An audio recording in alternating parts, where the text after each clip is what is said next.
candidacy. Can Irene get the candidates ready from that board?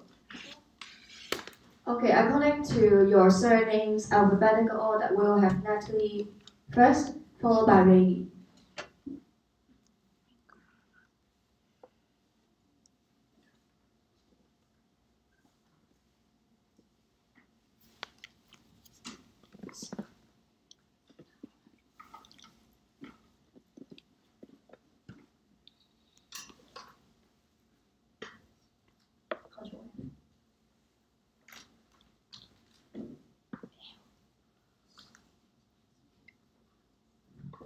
Okay, the PowerPoint is ready and the candidates are ready. Are you ready, Quorum? Please stand up and be ready to give the warmest support and welcome to the brave candidates who stand out during the first round of LCVP election.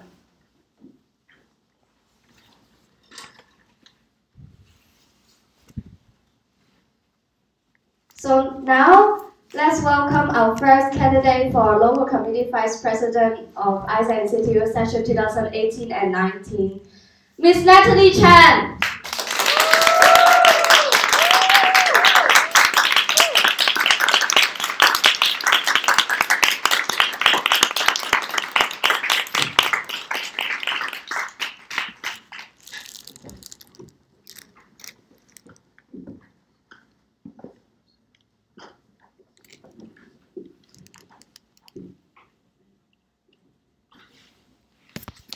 Good morning, everyone. So, actually, originally, I put in another photo in this page. It is my photo in the mass meeting, previous mass meeting. It is because, like, back in the February mass meeting, my photo is posted on the PowerPoint to announce that I become the manager of OGB. Then, actually, someone just asked, who is Natalie? And it's actually quite frustrated, like, over a half and someone still don't recognize me. And so similarly, I have to self-introduce a bit today. Yes, and then, so for me, if you have browsed my Instagram, you will know that I love to dance and I love to eat dessert. And actually, these are ways for me to relieve my stress. And given that I am a person that easily feels stressed, because I can actually put myself to the light and that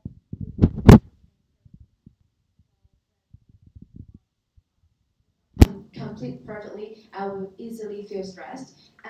But one thing is, I couldn't say it's positive or negative to me, is that I can endure most of the negative emotion and stress when it comes to me. But it's actually unhealthy because, like, reminding by many AIESEC leaders here, they said that actually you have to express your very true self to everyone work with you, because this is the only way they can know how can I cooperate with you and what is your expectation and yeah, such. And that's why dealing with this is my biggest weakness of myself, and also to improve my mentality is what I want to become. Is the first reason, or you can say motivation, to become LCVP for the next session. Yes, and then. But where can I develop my strength and deal with my weakness?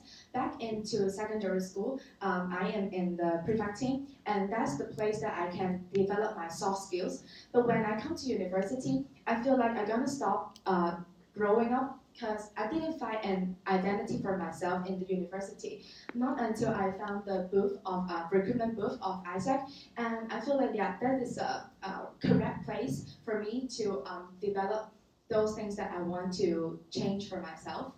And actually, other than these personal relevance, running for an LCVP is not just about you, but also about the other members, other young people.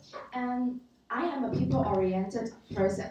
That I think most of the things happen just because, like, everything starts from one single person, not even a bunch of people. It means that every single of us are able to create an impact, and that's why I hope that I can deliver my concept, my personal belief, and also deliver this idea to the members and all the young people in CityU. That's why I want to come up for LCVP in the next session. So with this ambitious concept, I think my personal value can align with the vision of our LC. The mission is to breed responsible and passionate world citizen by providing a rewarding experience for them by our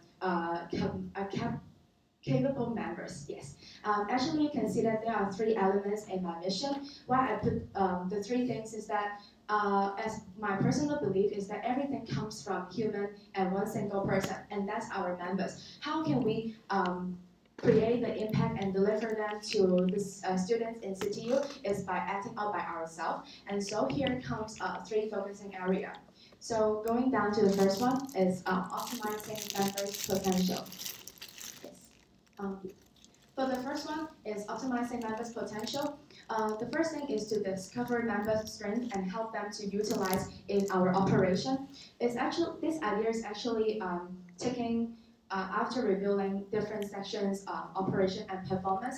I can observe that actually there are many events or sessions that are held in OGV for our exchange participants or for our AIESEC members. But then we have certain values or like the four leadership qualities that we want to deliver to our participants. So how can we do it like not only in an interesting way that our members will feel excited to devote for it, but also how can we make it value adding for our exchange participant is to think of the flexibility and the purpose behind AIESEC and behind the sessions and events. So utilizing using different new initiatives for our from our members is actually helping our sessions to grow.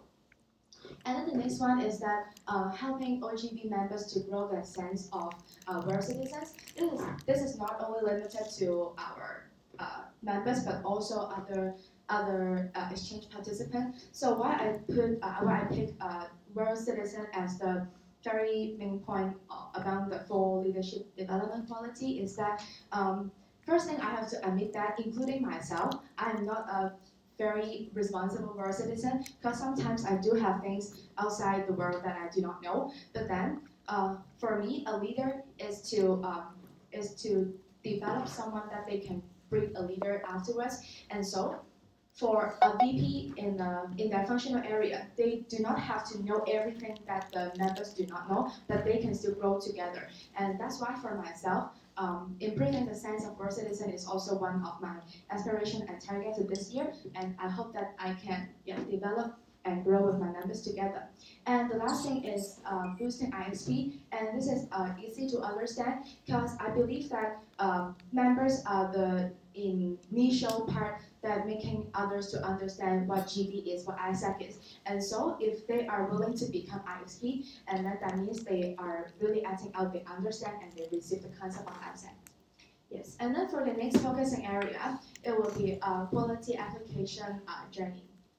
Yes, the next one. For this one, it's actually regarding to the bottleneck of the sessions 17 and 18. We face difficulties in converting the leads to EPs in the consideration stage. And there are two strategies I hope to bring out in this area. The first thing is that to demonstrate how professional we are. And the second thing is to run an emotional bank account.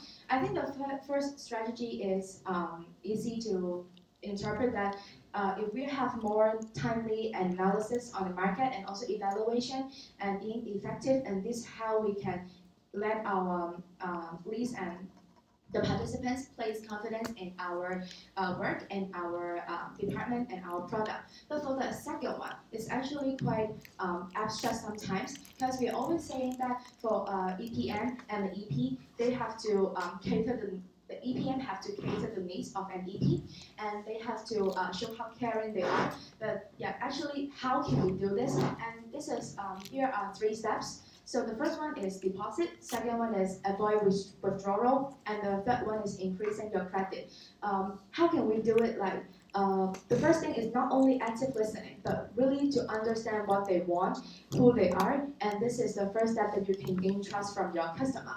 And the second thing is to open up and share. That is the keyword. Not only a warm communication, because when you are open up to one another, they will be willing to place trust in you. And finally, when you are prospecting the project for our EP, it's actually not that easy because you have to live up to the expectation and really suit their needs. And these are the three strategies I think that can help boosting the consideration stage in this quality application journey. Yes. And then for the last focusing area, will be a worth it volunteer experience. So I think this is what every session should be aiming for. We want our exchange participants to have a good experience. But why am I still putting here as a very unique point in my manifesto is that we have to find a way to gatekeep the standard and the quality of the experience of these volunteers. So the first one is very objectively gatekeeping the 16 standard. But the second one I would like to explain more in this point is how we can place full trust and support into our product. You may think that actually I haven't been to a GB product before, and I will be going into Vietnam in the coming summer. But so how can I feel the impact of global volunteer that fast at this stage? Actually, we always said that we should read the EP stories, and I don't know how much our members get from the EP stories, but for your reference, EP story is the reintegration task that they have, the exchange participant that they have to do when they come back after the GB experience. And actually for them, this can be a task for them to get the refund, but then some of them just do not see it as a homework, but they see it as a way to reflect and to reinforce their learning. Why I say so is that I have browsed few AP story and they actually did some decoration and design in the Word document, and how they place the picture and how they illustrate their journey, you can see that they actually feel something different after, like before and after they go on a GB. We want to plant the full leadership development qualities in the exchange participant, but it's very easy for them to just forget what they are, and actually they won't remember what we want to plan in them, but they will remember what they have done. So the very important thing is that how can we make our members have a bonding, a close bonding to the product, and then they can find their own relevance and guide our exchange participants through their reflection after they come back. And this is the way that we can help them understand what they have learned and makes them sustain after the GB journey in the future so that they can contribute to the society and to the world. And so finally, I think as a functional area in in AIESEC and CityU,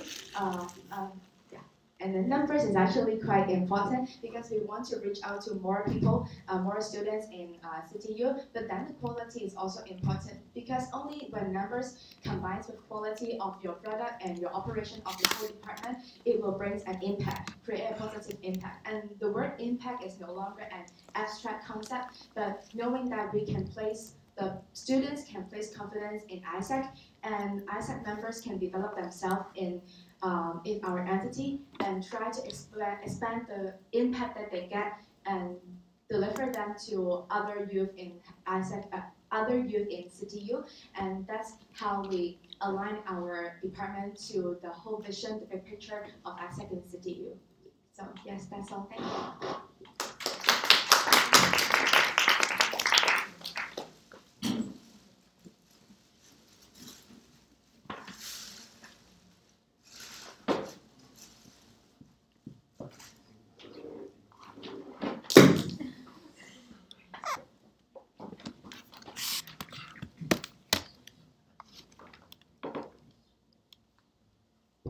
Okay, now we stand up and welcome our second candidate to get in the room to deliver her opening speech.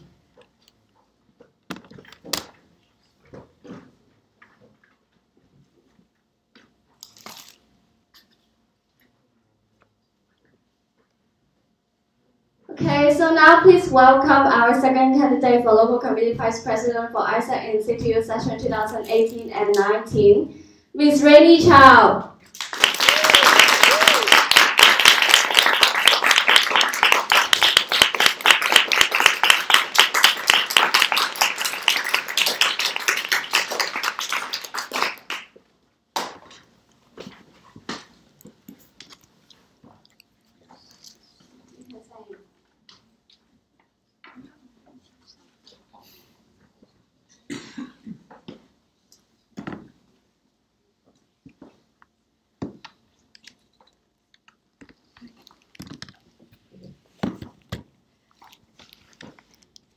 So, hello everyone. First of all, thank you so much for coming to this EGM. I know it's Sunday and it's the middle of the semester, so it's really nice to see all of you here. And I'm Rainie from IGT, and today I'm very happy to share my plan with all of you. But before I really go presenting my plan, I feel like maybe I should tell more about myself too, because as you all know, IGT is always the isolated department. So, yeah. So this is me. I don't know if you can see my eyes over there, but it's okay. And like many secondary school students in Hong Kong, back in high school, I joined some leadership, take up some leadership role, like maybe prefect committee, etc. But then one of my highlights is probably joining a Young and Boy program by UNICEF. And during that program, I have the chance to go to a voluntary trip in Mongolia. And being a person who was born and raised in Hong Kong, which is such a developed city, and seeing people that grow up in a different environment and culture that's so different from me, it did a lot to me and bring a lot of impact to me. And starting from that moment onward, there is something sparked inside of me. And I think, is there anything I can do as a youth? So I did my DSE and then I become student in CityU. And during the first 1 or 2 weeks in my year 1 U life, I started thinking about like what genre I should serve or what kind of society that I would like to do. And by chance, I walked past the SU Printing Center and I saw a booth that says something like global leadership, and I think, oh, maybe it's fun and I should take a look at that and see if I should join that. And yeah, that's how I went to the recruitment talk. Actually, I'm inside that photo, so brown to you can see me. And the funny thing is, during that result announcement day, I actually didn't receive any email or any phone call. And so I was like, oh, okay, maybe I wasn't selected and I could just think of what else I can do. But then on that day, just before I go to bed, which we are talking about like 11 something at night, and I check my phone before I go to bed, and I see 2 missed calls from a number that I didn't save. And my first word is, who the heck will call people that they don't know in such late hours? And usually I'm not the one who would actually call back to people I don't know, but then for curiosity's sake, and I was bored at night, so I just simply get to see who the heck that is. And as some of you might guess already, is actually my very creepy Gary. And I remember at the end of the call, he asked me something like, are you excited to be part of AIESEC? And I said something like, yes. And from that moment onward, I know that my year 1 is going to be vivid. I know my year 1 is going to be full of challenges, and I know that my year 1 is going to be sure. But then what I didn't know is how much I will grow out of it, and little did I know that how much rewarding the whole thing would be. And little did I know that today I'll be standing here in front of you as a very shy, recall individual and sharing my plan and story with all of you. So yeah, throughout these 6 months, which is long and short, I realized that I've learned a lot, and I see things as a member that I would like to sustain and see things that I would like to improve. And this is why I'm here and running for the LCVP of IGT and as an EV of AIESEC in CityU.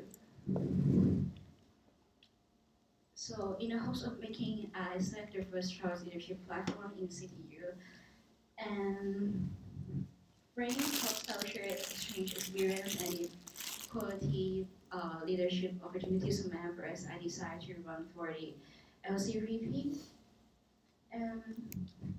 Here are my three focus areas, which are extend and sustain partnership network, holistic exchange experience, and clarity and flair.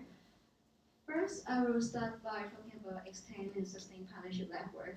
And I have two main directions. The first one is inside campus, because as we know that CityU always advocate on go global.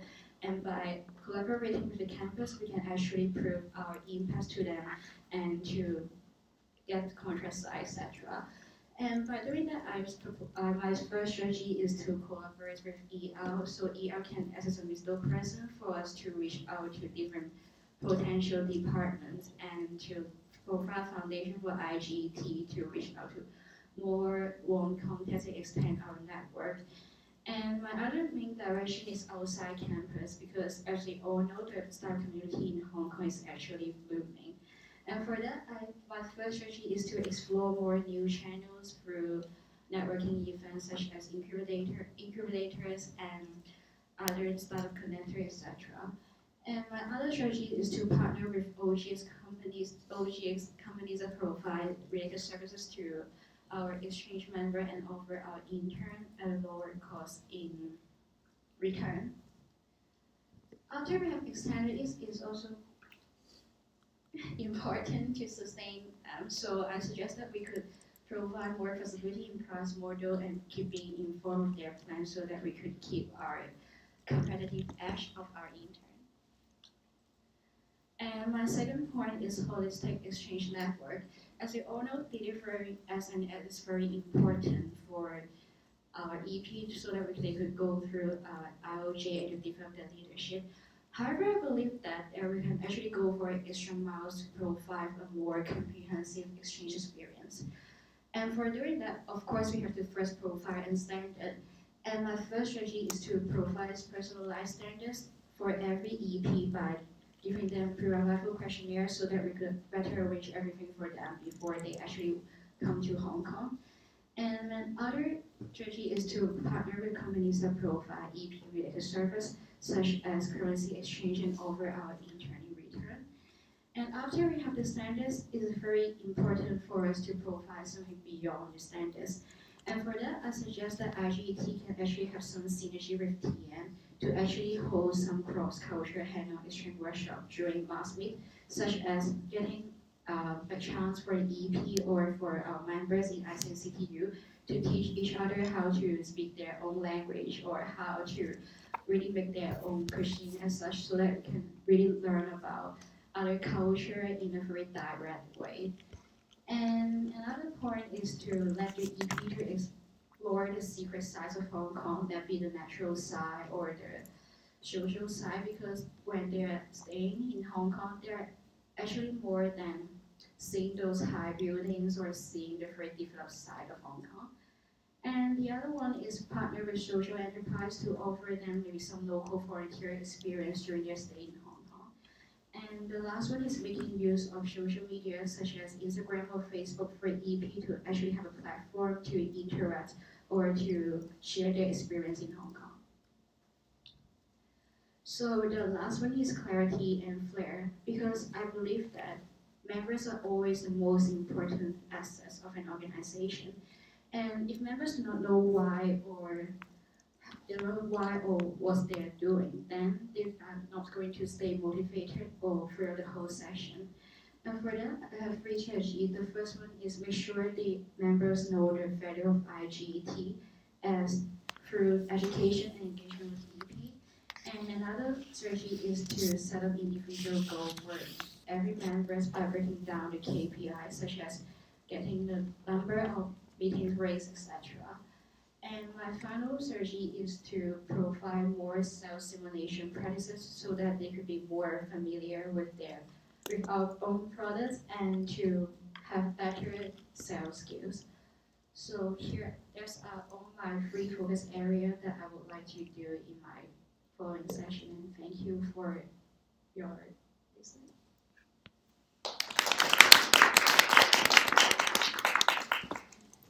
Okay, so Thank you, candidates, for your opening speeches. Please proceed to in front of the stage for the Q&A session. Okay, if in case you want to access to the candidates' application package as well as their manifesto, and also in the application package you can find their long questionnaire about themselves so that you can know more about themselves, their leadership style, as well as the connection and relevance with AIESEC and AIESEC in CityU, which the link is placed there. You can just open it and take a look of the application package. Yes. And for the first round Q&A, we mainly focus on personality and leadership related questions. And later on for second round will be manifesto or reality knowledge related question.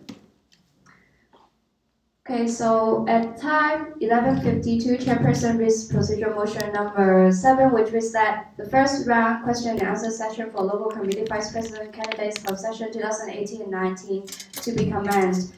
Can I have the proposal from the floor? Ms. Kathy Kwan, seconder. Ms. Rainie Chau, proposal promotion, waived, seconder. Waived. Any general comment? If no, chairperson assumes that motion passed unanimously.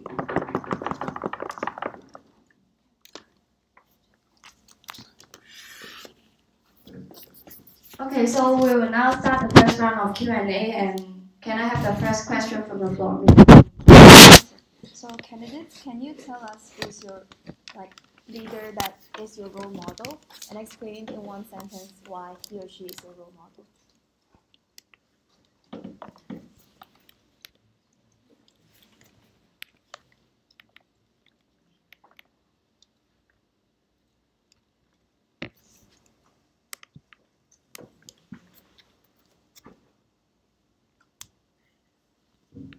Time's up, candidate. Ms. Natelie Chen. Thank you, Chairperson. My role model is the previous head prefect in my secondary school.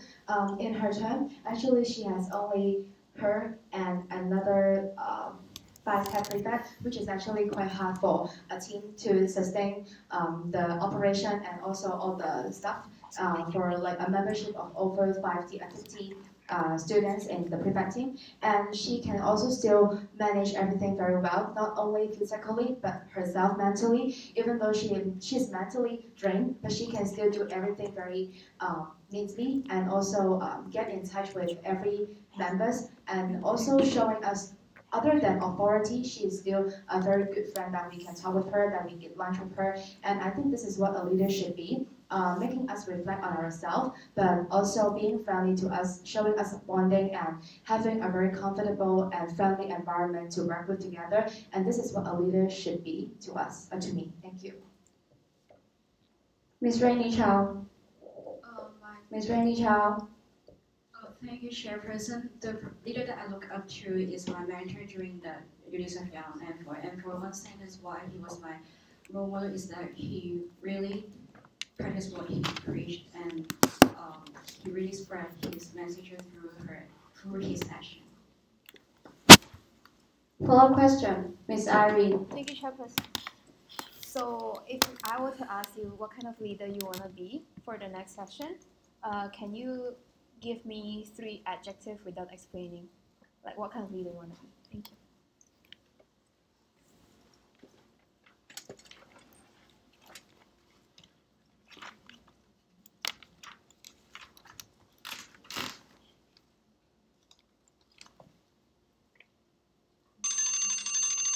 Time's up, candidate. Ms. Natelie Chen. Thank you, Chair. Thank you, Chairperson. The first one is executive, the second one is approachable, and the third one is breathing. Ms. Rainie Chau. Thank you, Chairperson. They will be democratic, nurturing, and caring. New question from the floor. Ms. Rainie Chau.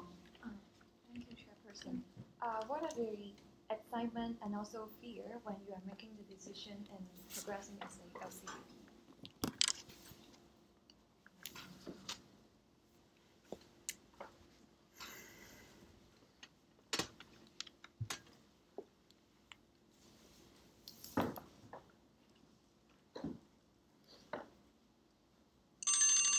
Time's up, candidate. Ms. Natalie Chen. Thank you, Chairperson.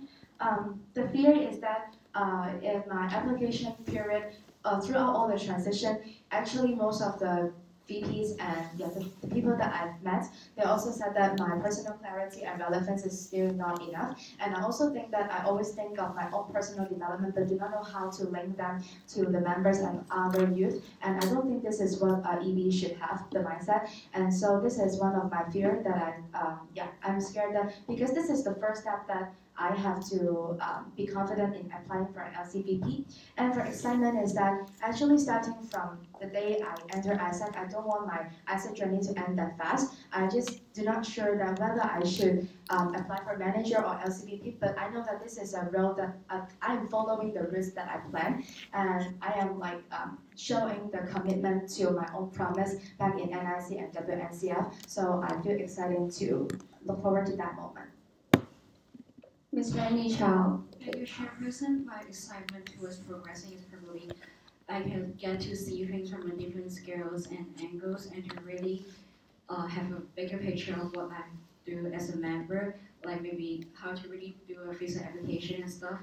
And my biggest fear during this application is probably self-doubts or thinking that I'm not good enough because personally I'm very inferior and I do not always know if I'm good enough for something. But then I realized that sometimes it doesn't matter how good you are, but how badly you want something. So I believe that is my biggest fear as for this application. Follow-up question, Ms. Rhiannon Zhang. Thank you, Chairperson. Would you please tell us who can help you in overcoming the fear?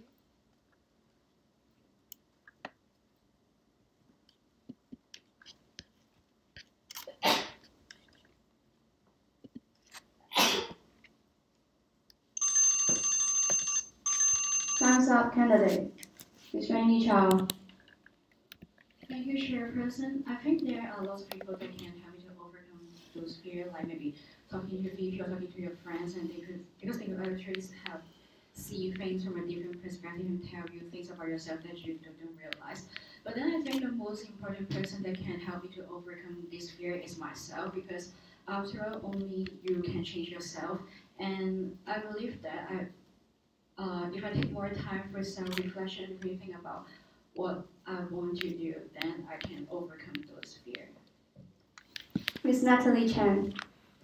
Thank you, Chairperson. I also agree that is my members, VPs, and also myself. But the first step is because my biggest fear and doubt is that I am not clear enough about myself. So the first thing is that I need someone to remind me, and actually it does, like someone, the VPs and other external AIESECers, they remind me of I'm not self-evaluative enough, or I'm not showing emotions enough during my pre-screening, and that's actually remind me how can I overcome these things. And also chatting with not only my friends, but anyone that know me or they have an expectation on me, and they will actually show me that how I should improve. And chatting with them, I feel like comfortable and feel they are supportive to me. Like during the application journey, they send me many messages and asking me to fight in. Yes, and this one is actually supportive people to me is very important. New question from the floor. Ms. Kathy Kwan. Thank Kathy you, Kwan. Chairperson. So this is a question from Andrew, and so the question will be, are you a challenger or a follower?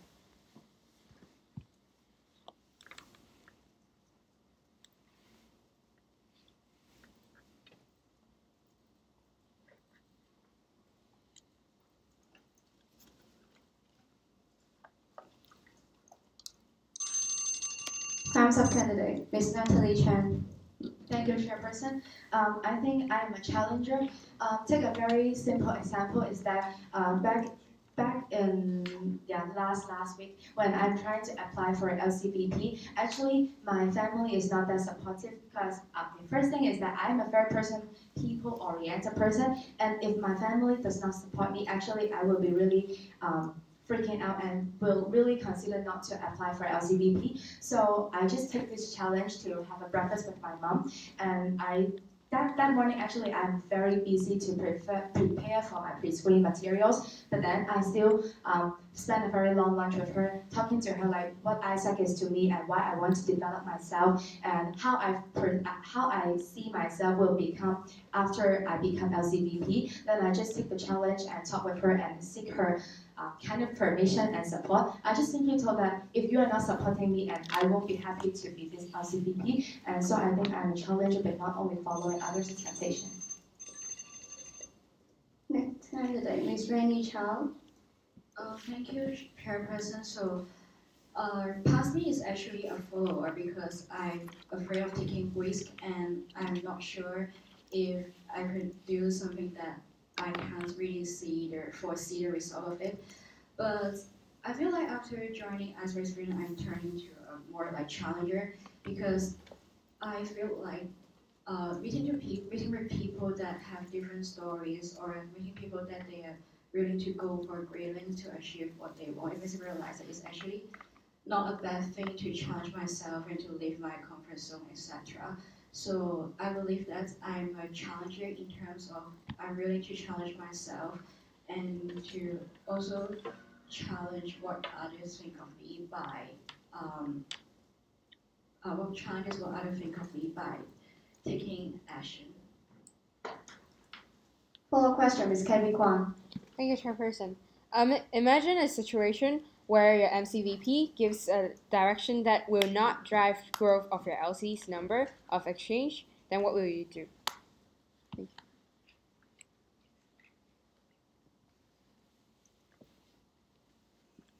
Experience every day.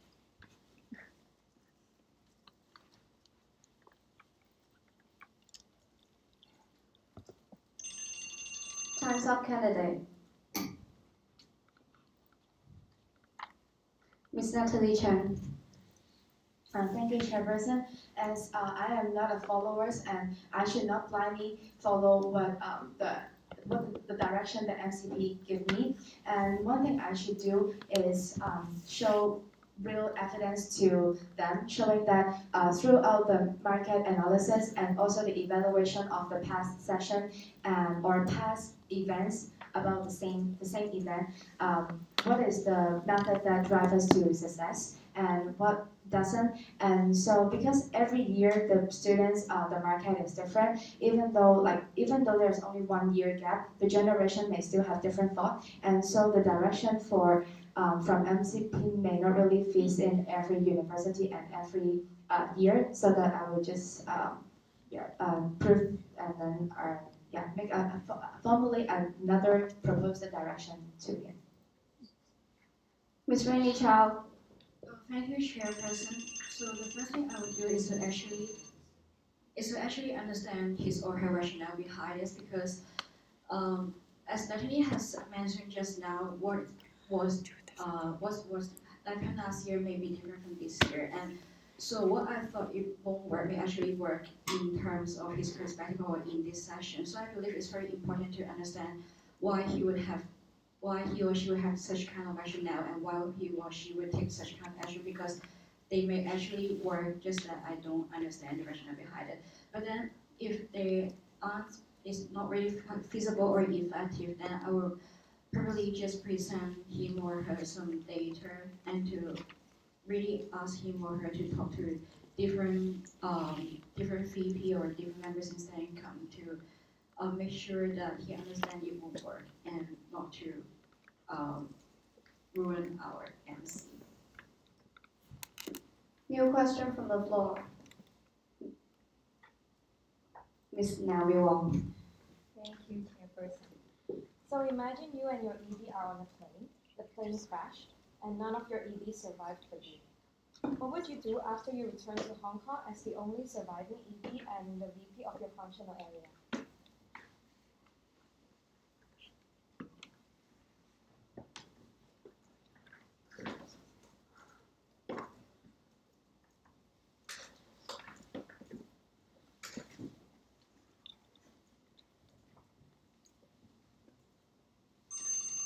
Time's up, candidate. Ms. Natalie Chen. Thank you, Chairperson. The first thing is that after a short period of break, I'm sure that everyone needs a short period of break because this is not a easy barriers that they can overcome easily, not only me but also their members. And after that break, I think our entities have to move on, and only relying on the members is not enough because they definitely have not enough physical knowledge. And what I have to do, the first thing is to invite alumni to come back and help. No matter do the members know the alumni or do they have any connection, they are very important human resources that can help them giving advice, but not the one to have a decision making, but just to give them more support and advice that they know that someone is still backupping them and helping them to redirect the direction when they have sidetracked. Miss Rainie Chau.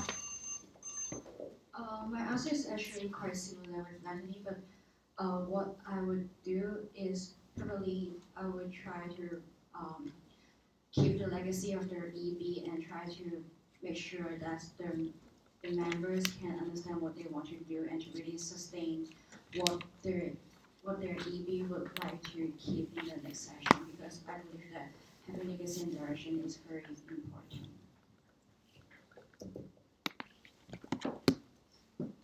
Follow-up question, Ms. Naomi Wong. Thank you, Chairperson. So if you're the only one in your EB team, in your department, who died of motivation during your peak season, what would you do?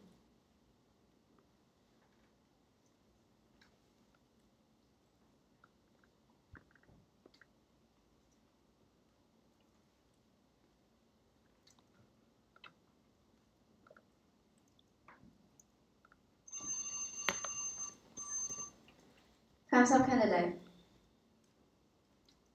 Ms. Natalie Chen. Thank you, Chairperson.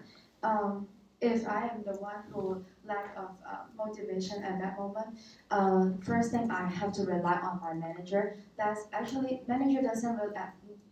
They are not only elected for helping organizing and directing the sub team, but also supporting the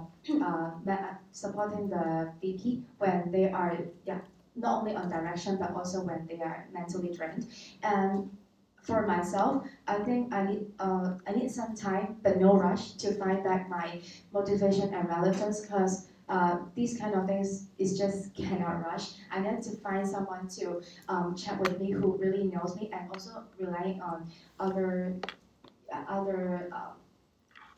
people that knows me well, and they can help me finding my confidence back. Ms. Rainie Chau. And if I'm the one Ms. that, Rainie Chau. thank you, Chairperson. And if I'm the one that lack of motivation during the middle of the session, first I would do is a lot of self-reflection, because I believe that I do something for a reason. And if I lost that reason or lost that motivation during the middle of it, then thinking about why I joined and what my personal relevance to AIESEC will probably help me to find that motivation again. And after doing self-reflection, I believe I will find talk to my EB, because I feel like for me EB is like it's like a team that will always help you to evaluate or help to inspire you or help you when you need it. So I believe there will be some good option for me to talk to realize what's wrong with me and why I would lose that motivation. New question from the floor, Ms. Eski Chekin. Can I ask the parameters that you, thank you, Chairperson. Can I ask the parameters that you're using while you're planning your day out, and like how you actually balance your life in terms of things that you need to do, and like not just AIESEC but also everything. Either it's like personal or school stuff, or AIESEC, or any other clubs that you might be in. Do you mean personal value or principle? Not value.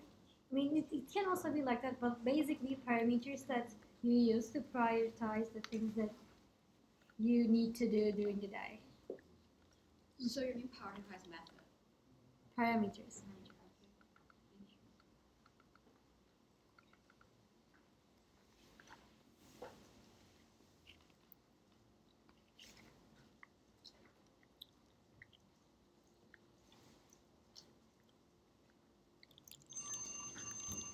Time's up, candidate. Ms. Natalie Chen. Thank you, Chairperson. The thing that I will prioritize is to kind of my own life. I can say that it means that okay, take an example is that whenever there are something that I have to rush for, or there are many things that I have to cater for, the first thing I have to do is manage my own emotion. This is really at my very first priority because I'm a person really believe in faith, and sometimes I think when one thing is going bad at the very beginning of the day and everything is just going to be ruined for the whole day. So that's why manage my own emotion and to kind of refreshing my life every day at the very beginning, at the start of the day. And actually, this is the priority for me to organize everything in my life. Ms. Rainie Chau. Thank you, Chairperson. My priority is two things, and they are importance and urgency. Because I feel like when you want to achieve something, or want to do something before that, it's very important for you to have a really practical timeline or practical plan. And by doing that, first you need to understand what you have to do first and what's the most important thing that you have to work on first. So I believe that it would be importance and urgency. Follow-up question. With new question from the floor. Ms. Irene. Thank you, Chairperson. So candidates, assuming that me as your LCP, if you were to be elected, has given you the most ridiculous order, and what I ask you to do is something that you absolutely would not want to do, how would you talk to me? Like, how would you convince me that what I'm asking you to do is wrong and your idea or your opinion is the right one? Thank you.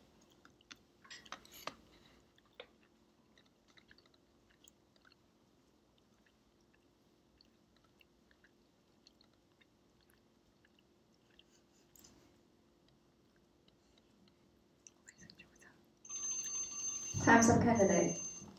Ms. Rainie Chau.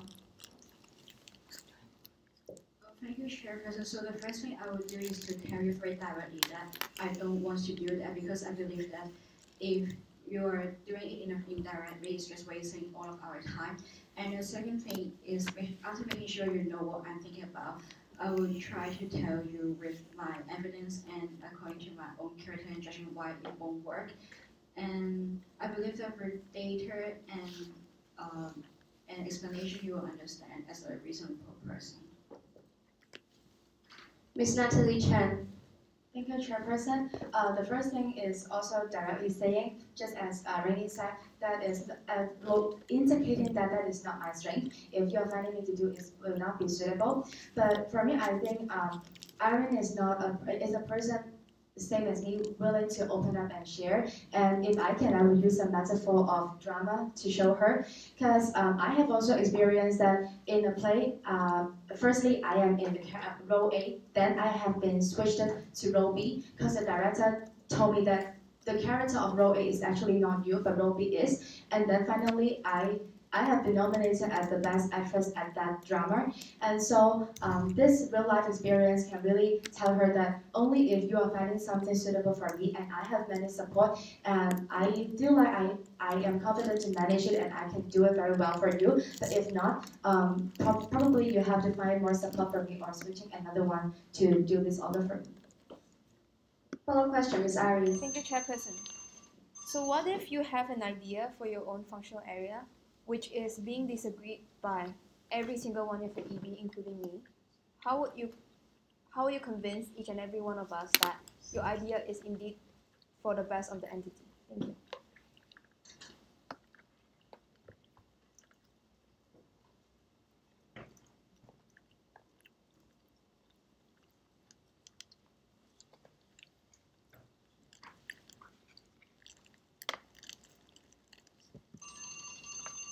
Time's up, candidate. Ms. Rainie Chau. Thank you, Chairperson. The first thing I will try to convince my EB is probably convincing that I'm actually the one with the most equipped with the functional knowledge of that area, because I'm the one that's actually handling the department, and I'm also the one who know the best or the most about the reality of my operational area. So I will try to convince them in that way. And if they don't really believe in me, I'll probably ask my LCVP for advice or ask him or her to try to convince them. And if if he doesn't really listen to me, but then I really think it will work if my plan won't really harm the interest of LC or MC, then I will probably try to do it first. Ms. Natalie Chen. Thank you, Chairperson. First of all, if they really not agreeing to my ideas, then probably there must be some problem in my idea. Then I really have to reflect on myself. But if I'm insisting the same concept, then the first thing is to rely on my department manager and members, because they must know that I'm the one equipped with the most knowledge of my functional area. But if they're still not believing, probably they do not see the accessibility or the feasibility to act this out. So I will ask them a favor whether you can give me a certain period of time and let's do a simulation. Let's try to act out the event. If it works like at a certain extent, then let's try it out. But if it not, then I will just change the plan. Follow-up question.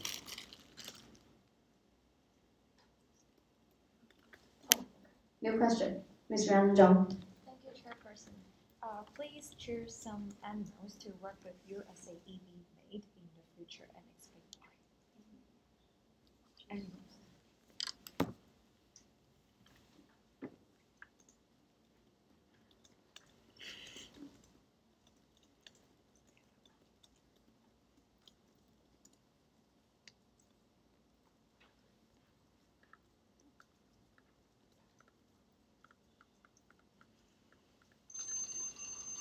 Types of candidate.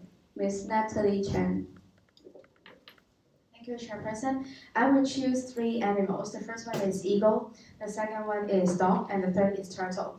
Like from the story of like tortoise and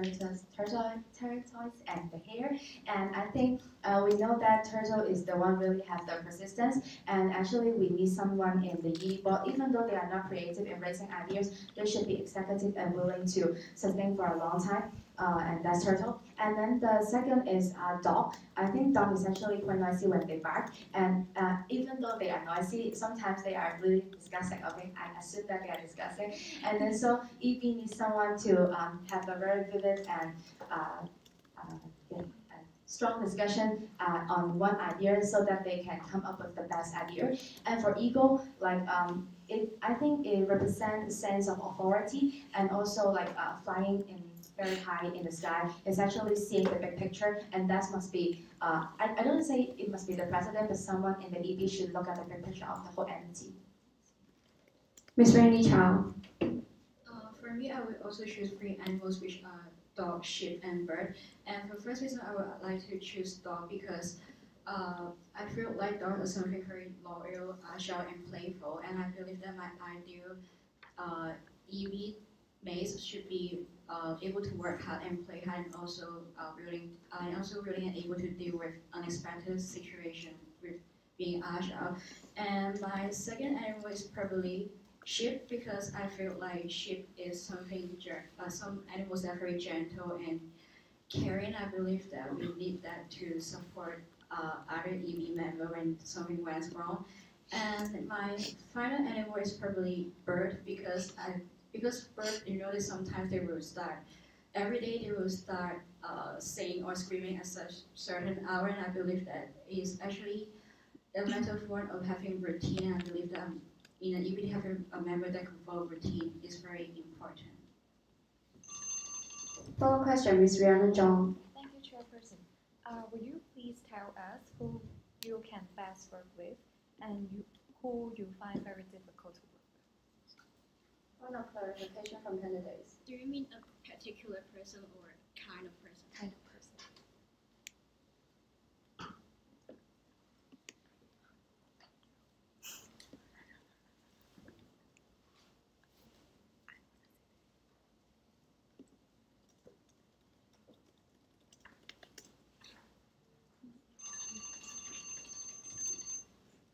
Miss Natalie Chen.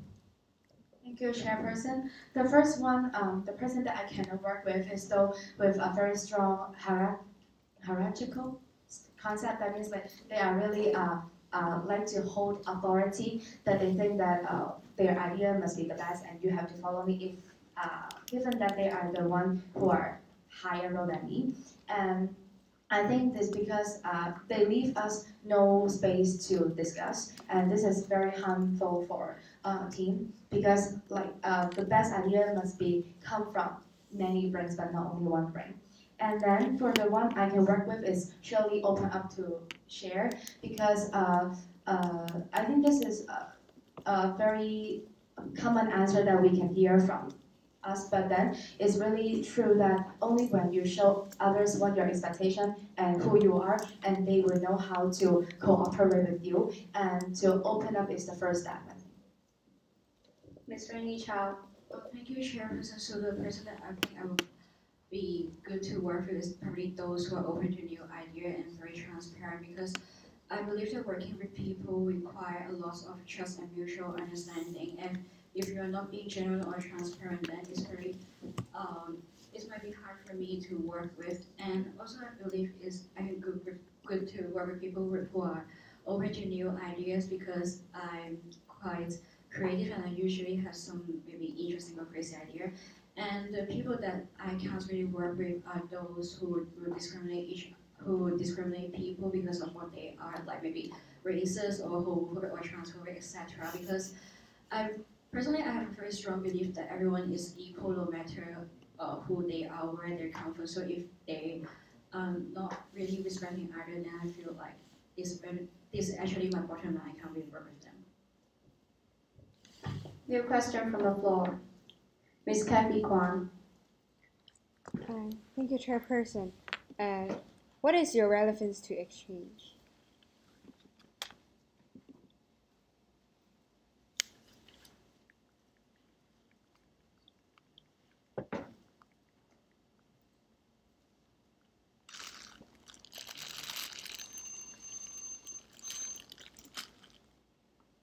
Time's up, candidate. Ms. Natalie Chen. Thank you, Chairperson. Going on an exchange, the first thing is that you are exposing to the place that you are unfamiliar with, and that is a very big challenge. Point of clarification from Ms. There we go. What I mean by relevance of exchange is not to go for exchange, but like why we need to do this product. Like why we need to do exchange. Like let's say the question is why you think we need to do exchange.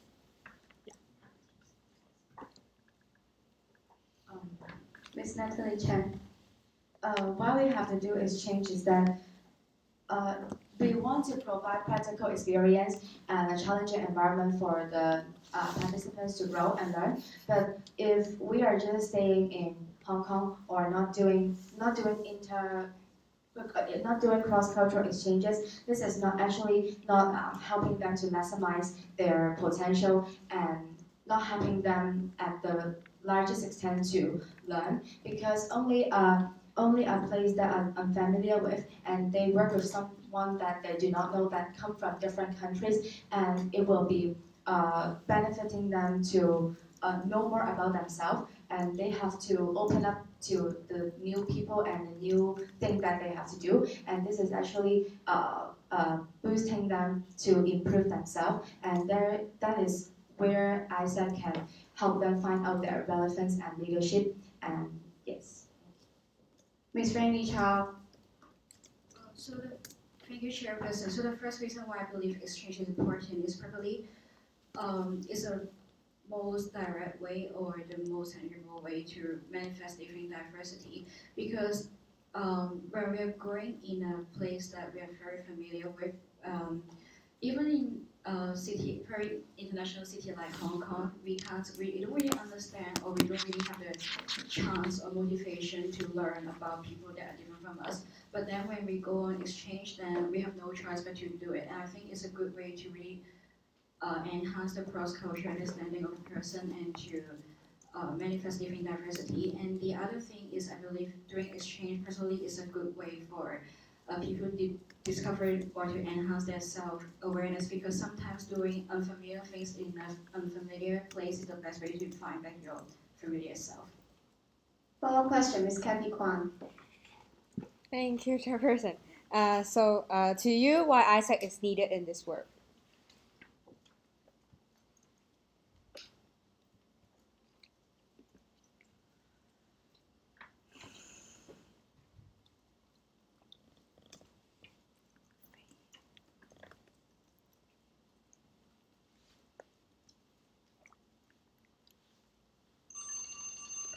House of Candidate, Ms. Natalie Chan. Thank you, Chairperson.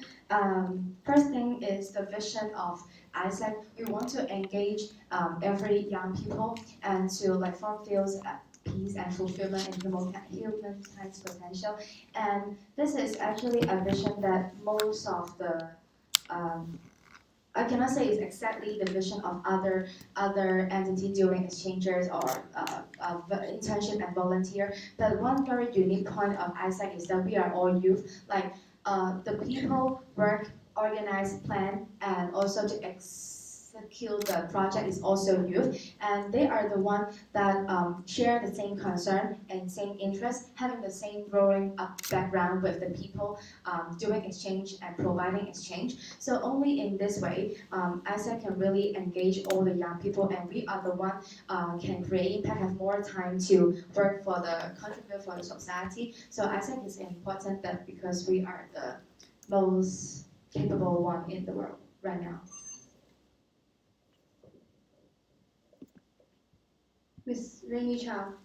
Thank you, Chairman. So I think the first reason why we need AIESEC is probably in this profile leadership platform for people around the world, and because of especially for youth, because as we all know, youth is going to be the pillar of this world sometimes later, and if we develop them, we believe that they are the fundamental solution, then the world will become the world can have more positive impacts in terms of society and stuff like that.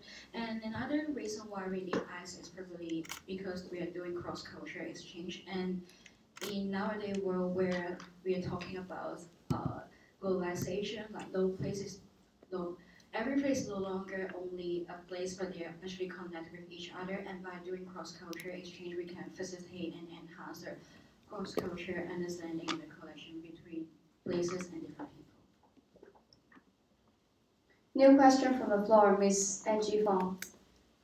Thank you, Chairperson. May I request to remove the standing order? Chairperson allows. Okay. So it's not something that is what you expected. It's just a normal question. So please do something for the one sitting next to you. You may ask a question or make her do something or something else you can think of. To do only one thing, to make her, to showcase her strength. Like to let the plenary know how she deserves to be an LCVP.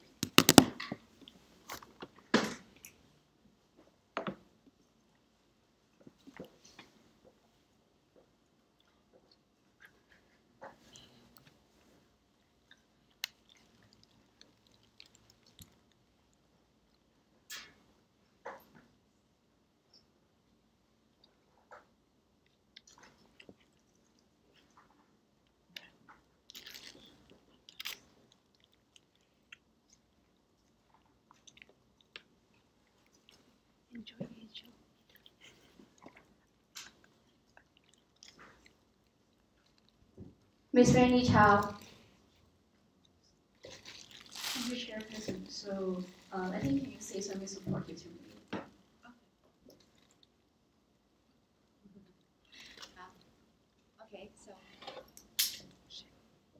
We are both coming from English department, and we are very chill most of the time comparing to the others studying science. And so, just come with me and together to become LCVP.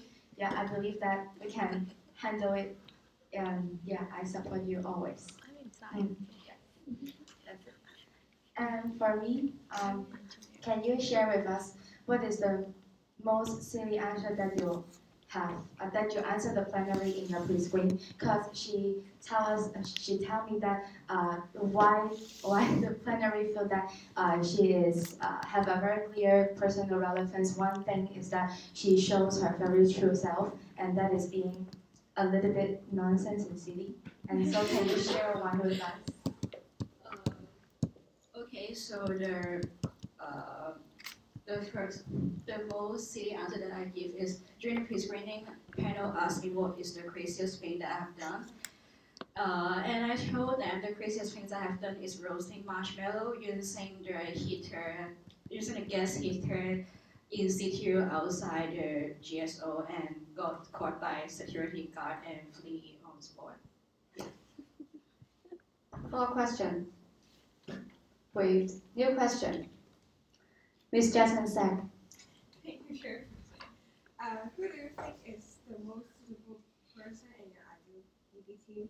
Please give their name, their respective department, and the rationale behind it.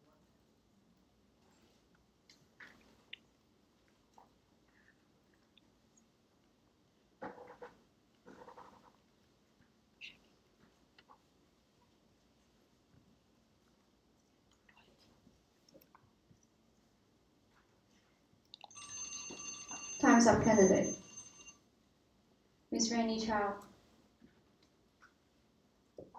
For me, my option would be Natelie, who is sitting next to me, because and she is now currently the manager of OGV, and I believe she would be the best choice simply because that she is willing to take the step and take the courage to progress, and I believe it's something that we really need in our EV team by really able to leave their comfort zone and to do something that they want to do despite of self-doubt or something. Miss Natalie Chen. Thank you, Chairperson.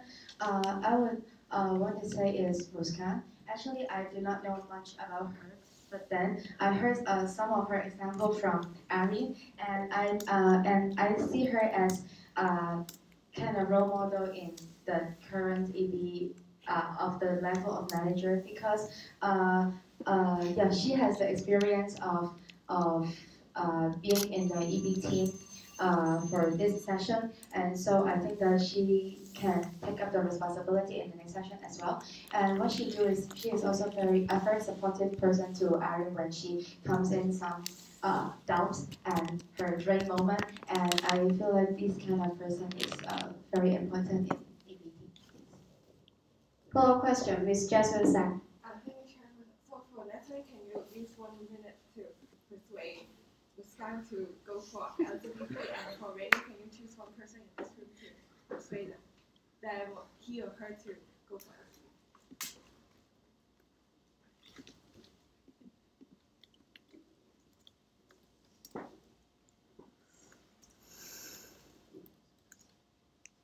Point of clarification from Miss Rainie Chau. Can I use Natalie as my? No.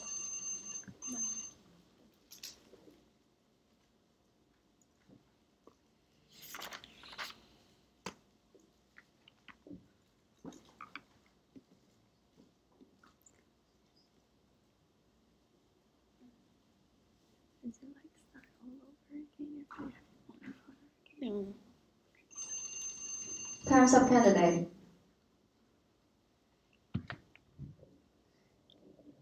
Miss Natalie Chen. Thank you, Chairperson.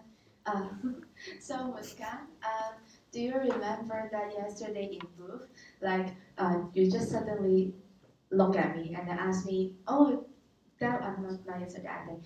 That will be your on Sunday it will be your big day, like your EGM, and then actually we didn't chat before, but then you just like realizing this and make me feel like, oh, although I'm very new to the EB team this session because I'm just a fast track manager, but you still show your supportive care to me, and I really want this kind of person to work with me because yeah, a supportive and friendly environment in the EB team that we have a very close bonding is really close. It's really important for us to work, and I feel like you have this effect on me. Yeah, so I hope that you can come to me. Time's up, Miss Rainie Chau.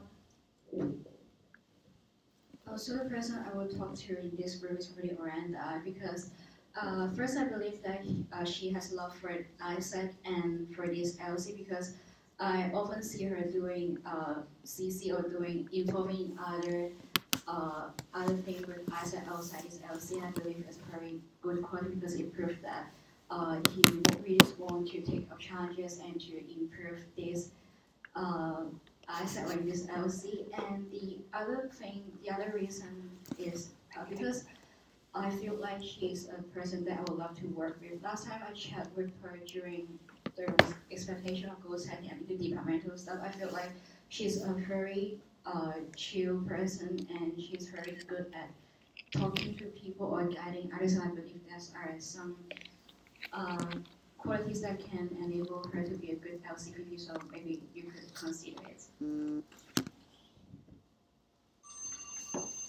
Okay, new question. Miss Eski, check in. Thank you, Chairperson. Let's say you have the power to change your LCVPs, and like your own VPs in your own departments, and like instead of them, like in terms of world leaders, who would you put? And like, why do you think that leader is switchable? Because like everyone makes mistakes, and like our VPs also make mistakes. And how do you think those world leaders that you picked will act differently from your own VP?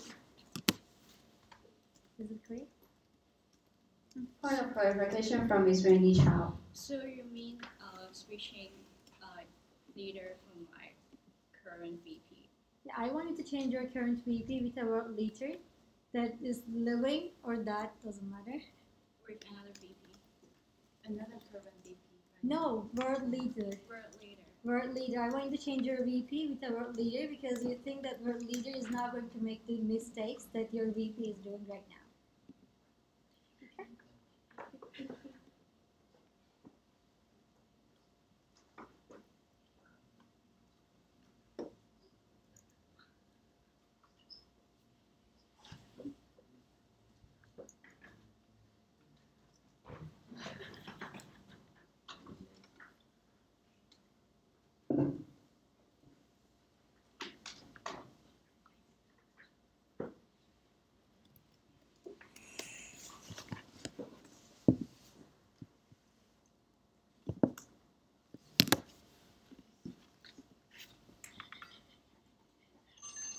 Time's up, candidate. Miss Natalie Chen. Thank you, Chairperson. I will switch Obama with the current VP because I always mention the biggest thing I want my VP to change is to strike a balance between work and being really approachable for the members. And actually, I do not know much about the American policy, but then what Obama shows me is that he gains really trust and love from his fellows, fellow people working for him, because like he always posts the videos and news that how chill and approachable he is, and I think this is what a leader should become, that they are very approachable and still hold the authority when it is necessary. So I think this is the one thing Obama can compensate. Ms. Rainie Chau. Thank you, Chairperson. I think the person that I will choose is probably Obama too, because one of the flaws of my VP is probably he's forgetful, and he sometimes forget about what his members say or about other stuff about the operational work. And I believe that Obama will also be a good option because I feel like he is the president that care about his people and will really understand what they need.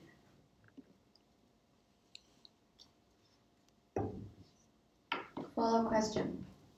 Ms. Eskis Checken. Thank you, Chairperson. You both picked Obama, but okay, then I want you to tell me why you picked him? I mean, like, not like that. How do you think his vision suits your own vision in this life and the things that you want to achieve? And then I'm pretty sure that there's some differences between those visions. And how do you think you can tolerate those differences? And that's why you picked, and the reason that you picked Obama. Am I clear?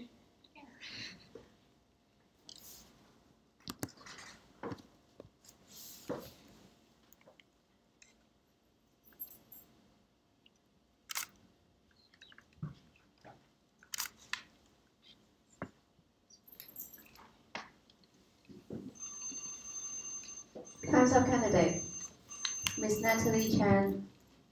Thank you, Chairperson. First thing, I'm sorry that I really don't know what is the difference from him and me. But if so, the second question I could not really answer. But for the first one, there are 2 points. The first thing is that we all know that Obama is raising no race discrimination, like between the black and the white. And this is also one of my personal. The thing that I value, can say that, because after entering into AIESEC, I have explored to more ethnic minority volunteer experience or knowing more from their sharing, and I really understand how it matters to them when there are racial discrimination, and this is what Obama aligns with me. And another thing is to gain trust and love from not only his fellow people working with him, but also the citizens. Like we know, the children, the elderly go to the White House and play. They love him a lot, and I think this is what his principle of a leader aligns with. Ms. Rainie Chau. So I think the similar. Ms. Rainie Chau. Thank you, Chairperson. So I think the similarity between our vision is we both encourage and advocate living diversity because, like Sunny mentioned, as you know, Obama is a black man in a country like America where sometimes, or sometimes or always like immigrants are always discriminated. Obama really make good use of his role as a leader to improve the country and to help to achieve peace and stuff. And the other point is, I believe that he really take action to care about a lot of people. Like he will make policies such as Obamacare to make sure that the people in his country are really getting what they want and how can they really improve their lives, etc.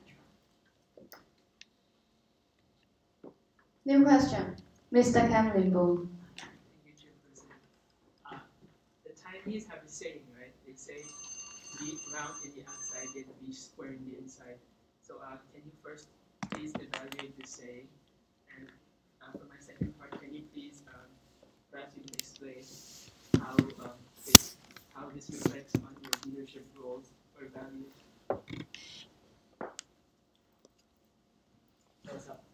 Can you repeat the question, the first question? The Chinese have a saying, right? It says, be round on the outside, but be square on the inside, right?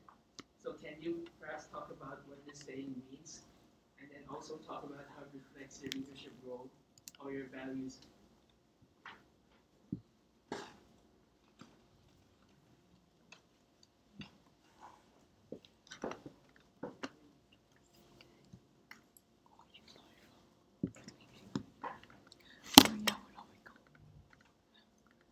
Ms. Natalie Chan. Thank you, Chairperson. The first thing is, for circle, this is a very traditional value of Chinese that we have to be like, because like from the example, our tables for eating is actually in circle shape, and this show how we think unity is important in us. And as well as my leadership style, I want people to be born together, like simply just holding hands together to work for one thing. And circle is also represent that your characteristic when you approach to people, do not be that direct, do not be that outspoken, just to be not too harsh, but leaving you some space to discuss and to like when things are not aligned with your personal value, just don't judge it at the moment, but leave you some space. And for the square, I think as a leader, I still have to uphold my own principle and the value that a department should not give up. And that is the strict thing that I will never I will never throw away. And these two things combining together is what my leadership style as well. Ms. Rainie Chau, so thank you, Chairperson. I believe this statement is right. And for personal feedback on the outside, I agree with that because I feel like it's very important not to be too direct to others, and we should always be able to adapt to different situations and try to talk to different people and to not to be too hard on them. And the other statement is square on the inside, and I believe it's also important because I believe that no matter the way how we approach other, how we do things, very important to keep your own principles and not to give them up. Because if once you give them up, you will no longer be you, and you can no longer achieve what you want as well. Follow-up question, Mr. Camlin Book. Okay, so in short, what you mean is you want to be people-oriented, and at the same time you want to have your own values and principles, right? So perhaps you could give us each of you could give us an example on how you're going to do that, like in the coming term, because AIESEC is a people-oriented organization. Sometimes you have to make do for certain things, right?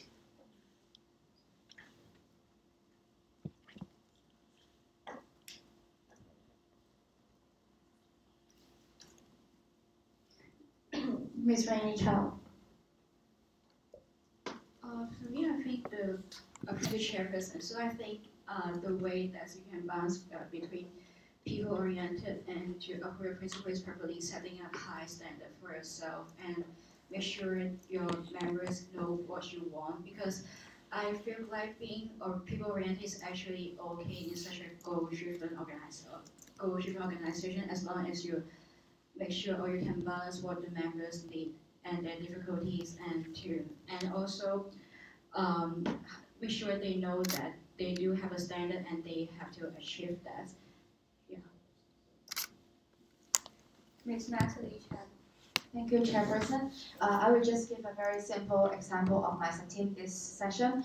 Once in just the previous sub-team meeting, originally we are having it on that day, but then just that morning, 2 members tell me that they couldn't come, and so we plan to have a online meet with both of them, and 2 of them just sitting next to me. And actually this show, the circle thing is that I am negotiable, that if you are really how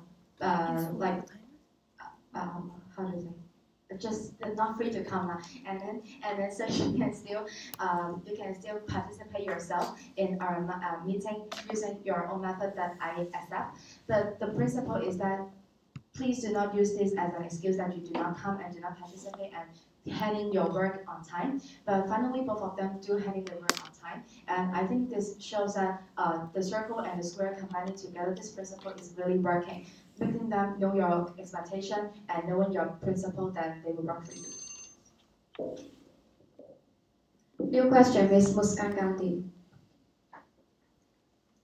Imagine you're in the Hunger Games. Ms. Muskan Gandhi. Thank you, Chairperson. Imagine you're in the Hunger Games and it's the current EB.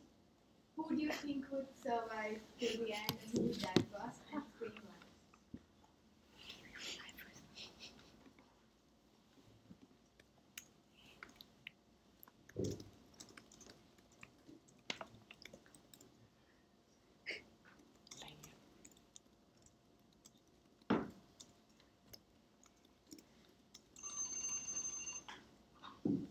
Ms. Natelie Chen. The first one will die is Rainie, because as well I heard from the EB that she is a person that upholds integrity a lot. But in Hunger Games, you do have to cheat a bit just to survive for yourself. And for her personality, it will be a barrier for her. And the one who can survive to the last is scary, because I do not know whether he is smart or what. But then because he's feeling my impression to him at the first sense is I couldn't really guess what personality he is. And if a person that is so a kind of mystery to people, to other participants in Hunger Games. They will just do not touch him until the very last, so that they will not harm themselves. Right? This is the concept of Hunger Games. So I think Gary will be surviving until the last. Miss Rainie Chau. Thank you, Chairperson. So I think the first person will die pretty Irene because it's not about his personality, her personality, but then from what I know, he's a very people-oriented person, and I feel like he may hurt himself while helping others, etc. And I think the last one that will probably survive in Hunger Games will be Gary also, because from my experience of working with him, I understand he's a person that is that's very good at looking things from a different perspective and calculating maybe risk or the feasibility of something, and so I think he will be good at that. And the other reason is because he is a non-local, he's come from Indonesia and he's studying in Hong Kong, and I think the experience of him adapting to a new environment may be an advantage for him to win in Hunger Games too. Follow question, Ms. Muskan Gandhi. What do you think would be your competitive advantage or your weakness that would make you win or lose in the Hunger Games?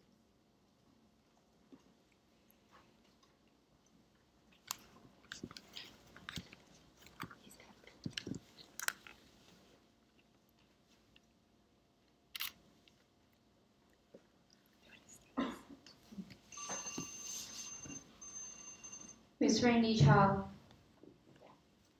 So I think the thing that will get me win or lose in Hunger Games is actually the same thing, which is my people-oriented personality. Because first, I think it will maybe help me to survive because I'm very empathetic. I'm good with cooperating with people, and I think at the first stage or the very first stage of the game, I may help myself survive by working with different people and to cooperate with our strengths and weaknesses. But I think it's also the reason why I may actually lose in a Hunger Game, because I trust people easily and I believe people are good, and if they betray me, then I will probably die.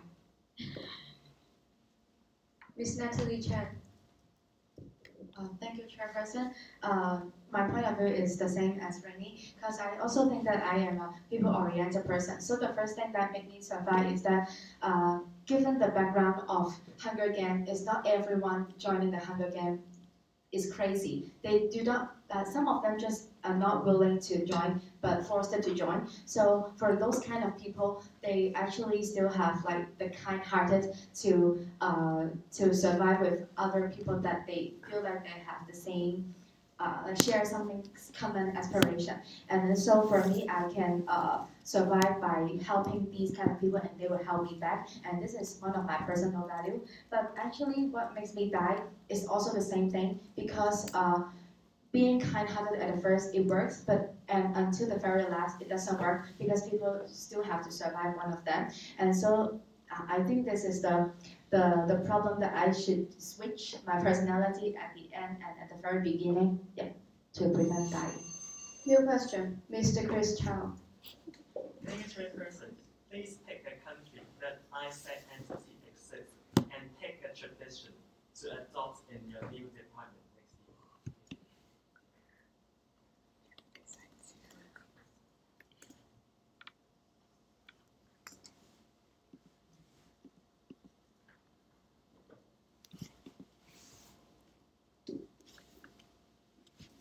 Ms. Natalie Chen. Thank you, Chairperson. I will pick Thailand because first, I am familiar with this place because I like to travel to Thailand. And one of the tradition is that when the new year comes, they will like throw the water on others' body. And I think this tradition, why we can place it in AIESEC, is that sometimes I think AIESEC gives people a sense that we are very serious, we are doing something really big, but not like other society, we are playful or those kind of stuff. But then I think this tradition somehow tells us that we have different ways to greet and to bond our members, bonding the entity together. And this is a very cheerful way to show our support and friendship with each other. And so I think that this tradition can be placed in AIESEC. Ms. Rainie Chau. Thank you, Chairperson. The country that I would choose is probably India, and one of the tradition that I would like to bring to our department is probably that festival. Excuse me, can you repeat the country? India. India. Okay, and the tradition that I would like to bring into the department is probably that festival where I don't remember exactly, but people throwing colors to each other, because I feel like IGT is a very stressful department. Like we deal with a lot of rejection, like almost every day. But then if we try to bring some colors inside the department, I think it will be not really good for operational work, but I think it's a good way for them to maybe better their mentality and be happier and to really have the motivation to work for the session. Follow-up question, Mr. Chris Chau. Thank you, Chairperson. Natalie, please use a 1 minute impromptu speech to promote the project in Thailand. It should be very specific instead of like giving general answers. And Rainie, please promote a project in India with like specific information. Thank you. Final clarification from candidate Ms. Natalie Chan. Can I promote the project in Thailand? Yes. So, Natalie, you can promote project in Thailand, and Rainie, you can promote project in India. It can be either GD, GD, or GT.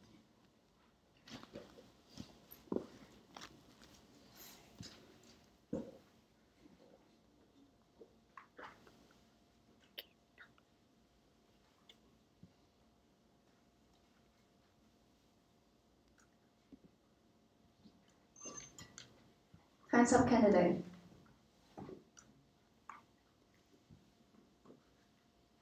Ms. Natalie Chen. Sawadika.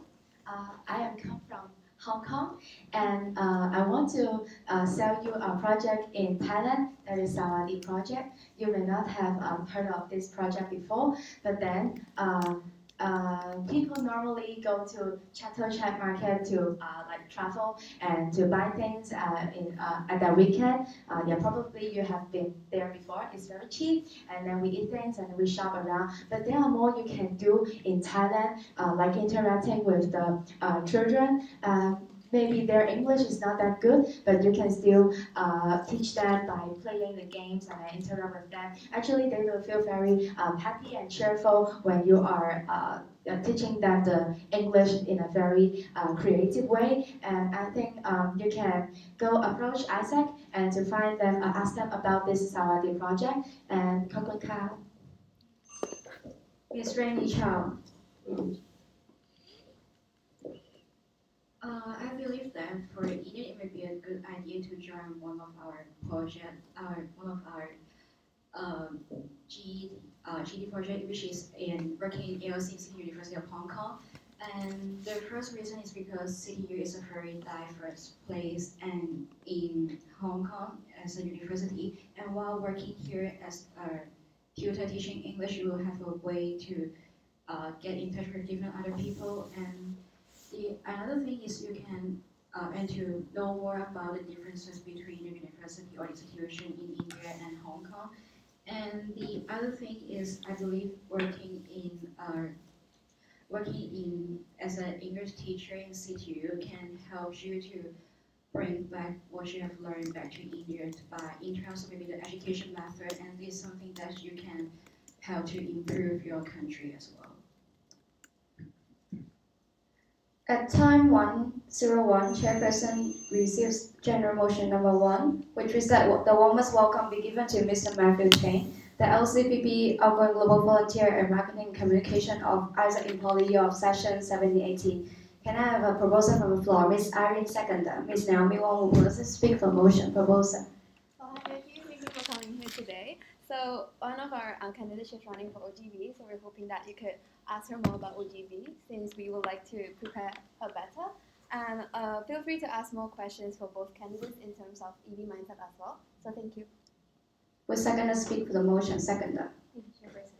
Hello, my esteemed colleague. Thank you for taking time to come here. So feel free to challenge Natalie. She's from OGV department, as well as Rainie with your other insight from DM as well. So yes, feel free to help them facilitate their development through their election journey. Thank you. Any general comment? If no, chairperson assumes that motion passed with acclamation.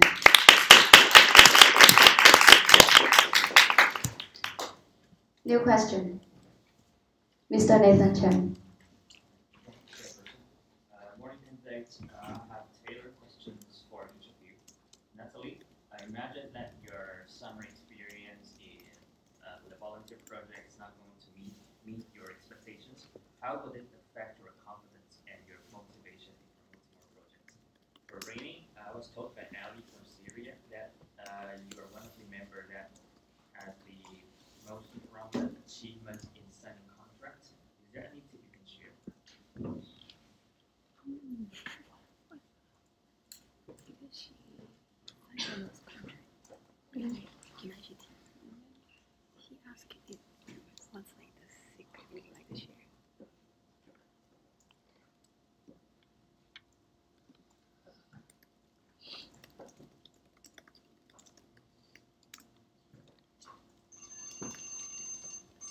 Ms. Natalie Chen.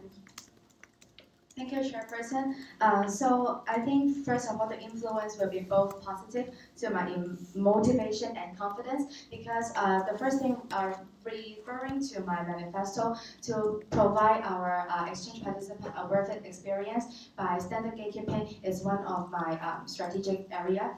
And actually, I'm also very struggling on how can we have a very good close contact with the overseas entity so that we can ensure their journey is, all the logistics stuff is not harmed, and make them on track. And if I have experience, very brilliant experience, then I will know that what point I can improve. So it improved the my performance on giving the suggestion on standard gatekeeping and also expectation setting, and that will help me improve the confidence. And I can also share more about how the youth work together in a group experience, and this helped them realize that we can really gain something by ourselves.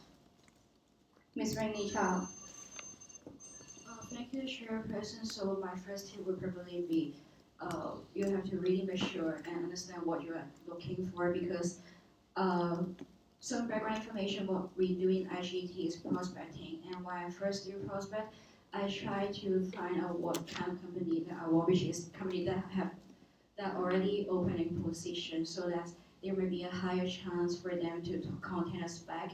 And another tips is probably really have a strong mentality and not to give up easily, because in their department it's very common to face rejection or you lose a lead after you have been following up for a long time. And I believe it's very important to have a strong mentality and remember why you start, or else you lose your motivation very easily and you can't really perform well. Follow-up question. Wait. New question. Mr. Ali Malashi.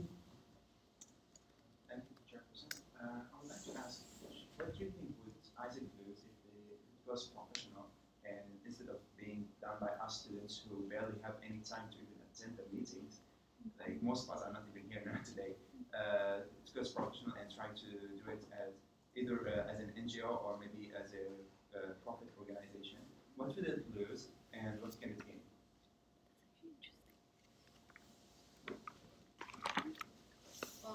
Point of clarification from Ms. Natalie Chen. Which kind of student that you mentioned that they are not free? I mean, in my like, there are students who are not here today from between us.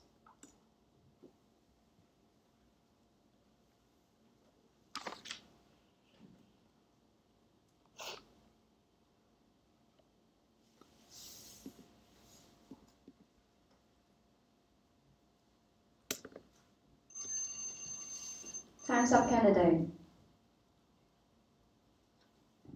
Ms. Natalie Chen.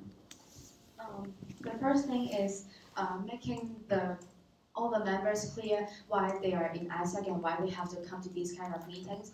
I think relevance to the entity is very important. We may not make them really clear on why they want to contribute to the meeting that they may think is none of their business. But then if they are really not free, at least we can provide them. Yes. Point of clarification. Sorry, my question wasn't actually about the, like, it was just an example, but I mean, as students, we don't have much free time, or our work isn't that efficient. If AIESEC work was done by professionals, what would AIESEC as an entity lose in its values, and on the other hand, what can it gain in its performance? What do you think? It's the students or not attending was just an example. Do you mean losing the professionalism as a value? Actually, we can professionalism. You lose maybe youth or like up to you. Good point. I'm not answering on that. Can I clarify for them? Can I clarify for him? Yeah. So what he's asking is, we are trying to be a professional youth-run organization. If we were to let actual adult professionals to run AIESEC instead of students, us, what will we lose?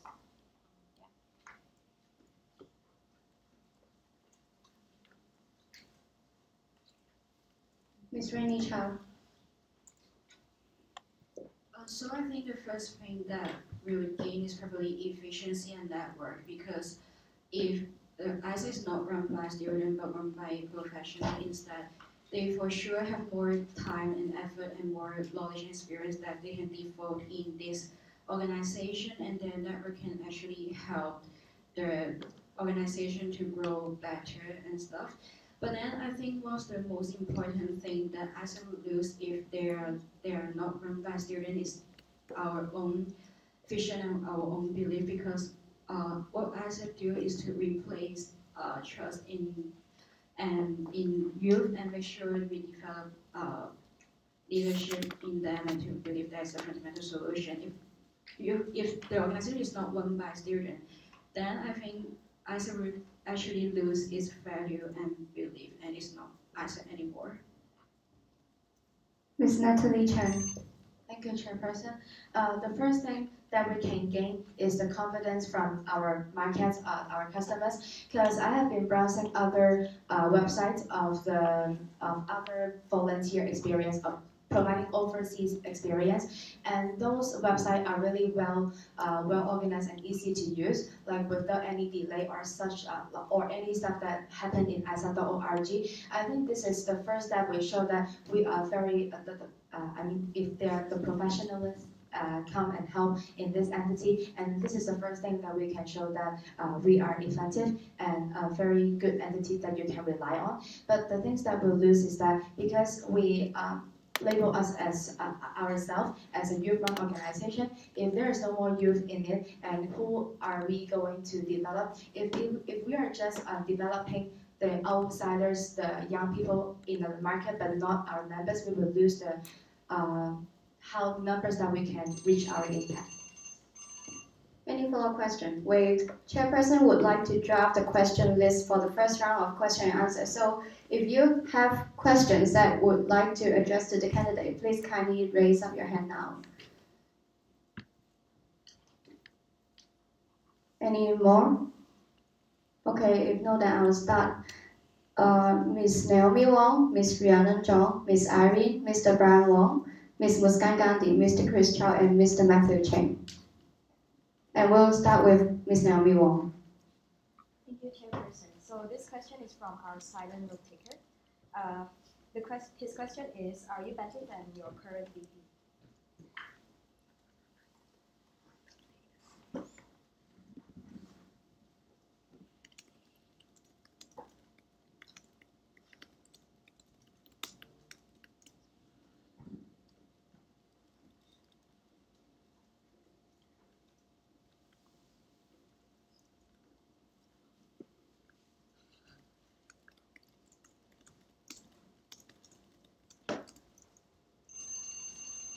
Time's up, candidate. Ms. Natelie Chen. Thank you, Chairperson. At this moment, I don't think that I'm better than my current VP because the very biggest characteristic of her is that she is really goal-driven and data-driven. But for myself, I don't think I am. And this is the problem that I will be facing if I become LCVP because I have to make clear of what to achieve right now and how many we still got to go. And this is one thing that I have learned from her. And if talking about things that but in terms of leadership style, I think I am better than her. But if like in a holistic view, it is not right now. In leadership style, I'm sure that I have a greater sense of how to bond people together than my current VP. But yeah, and holistic is not right now.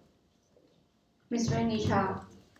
Thank you, Chairperson. I think to a more extent, I think I'm better than my VP.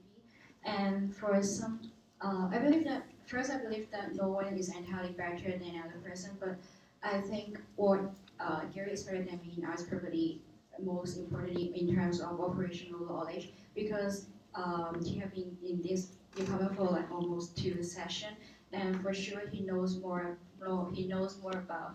He have more practical knowledge than me, like how to run partnership, how to do visa, etc. But then I think one thing that I might be better than him is probably I'm a more people-oriented person, and I'm willing to spend more time in terms of maybe knowing what my member needs and how to cater them in according to their ability, etc. Follow-up question, Ms. Naomi Wong. Thank you, Chairperson. Will you perform better than your VP currently? In your term, if you are selected. Thank you, Chairperson.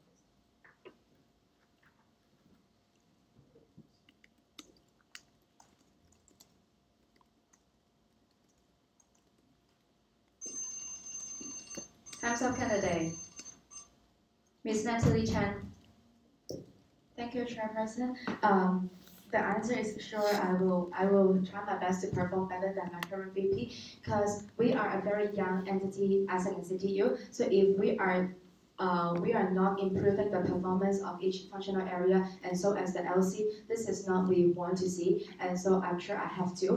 And why I can is that not only about how many transition and effort I will pay after this EGM and until if I am elected, until in my term, but also my personality is that I have great persistence and I'm not easily to give up on one thing that I am doing. One value I think I align with AIESEC is striving for excellence. So this will help me to motivate myself a lot in doing the operational work and also to motivate my members. Because combining with my personality of people-oriented, with these two things, you can motivate and empower yourself and your members, then my performance of the term can be better than now. Ms. Rainie Chau. Thank you, Chairperson. I also think that I could perform better because first, I believe it's actually my responsibility to bring this entity forward. And now that I have done some transition or learn more about things from my VP, I believe that I actually have I actually need to have the responsibility and the competence to make this department better. And another point is because what I want to do is to sustain the good things and to improve the bad things in this department in the coming session. So I believe with that I could actually perform better than my VP. Next question goes to Ms. Rhiannon Zhang. Thank you, Chairperson. Imagine you are one of our EP going on for GT or GD. What will be the doubts for you in delivering the AIESEC experience or even trigger you to break realization?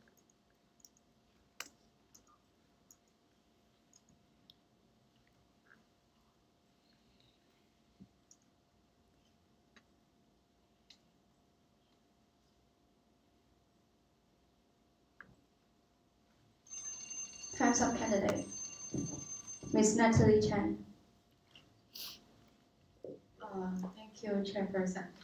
The thing that may makes me wanna break realization, including GB, it must be problem of safety, because this is some external factor that I cannot easily control by myself. But for the other internal factors, like you cannot communicate well with others, you are being discriminated or isolated, these kind of questions I can deal with myself. Even I cannot, I can still find any support to help me go through it. But if there is really a safety issue that harm me or put me into danger, and surely I cannot enjoy my whole participation in the GB journey. So why I have to risk myself and not getting anything from the journey? So this will be the only point that made me want to break realization. Ms. Rainie Chau. Thank you, Chairperson. I think if I go for G in Hong Kong, I think that will make me break my realization is probably I didn't get what I was promised, which is some better position of GT to use like maybe purpose full experience and work experience, because like if I'm a EP coming to Hong Kong and I realize that may not there are no one that can help me to develop myself, or no opportunities to really develop professionally and personally, or I got discriminated in workplace, then I believe it would be the reason for me to trigger me to the realization. Follow question, Ms. Rainie Chau. How would you address it, and also with really trust in AIESEC?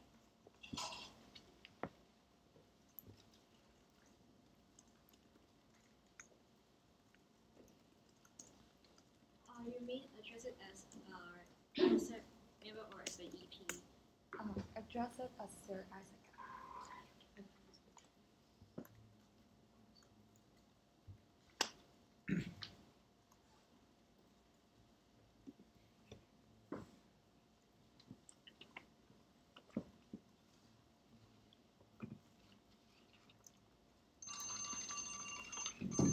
Time's up, candidate.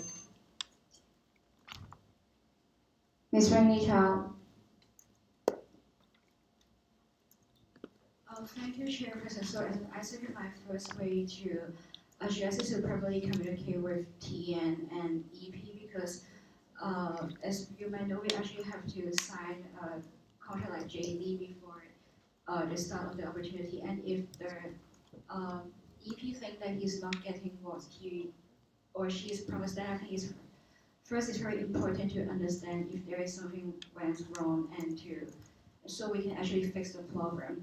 And to rebuild the trust of the EP to AIESEC, I think it actually depends on our action and our follow-up. I believe that if we do the follow-up efficient enough, then the EP will understand and will trust us again. Ms. Natalie Chen.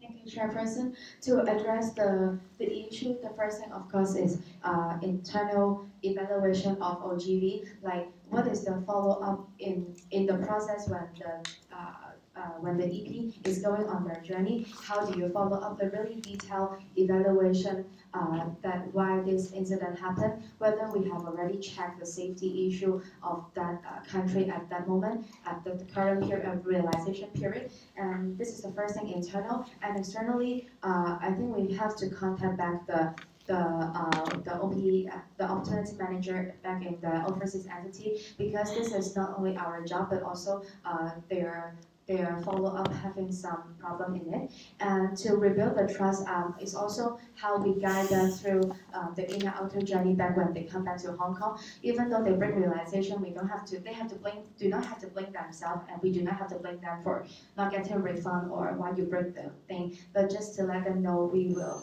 help you anytime. Next question goes to Miss Irene. Thank you, Chairperson. Can I ask for the suspension of sending? Thank you. So, candidates respectively, can you come up to me and persuade me that your motivation that you have now will last you for more than 1 year, until the end of session 18? Use your own way to persuade me. It doesn't have to just be words.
please start as soon as possible when you are ready.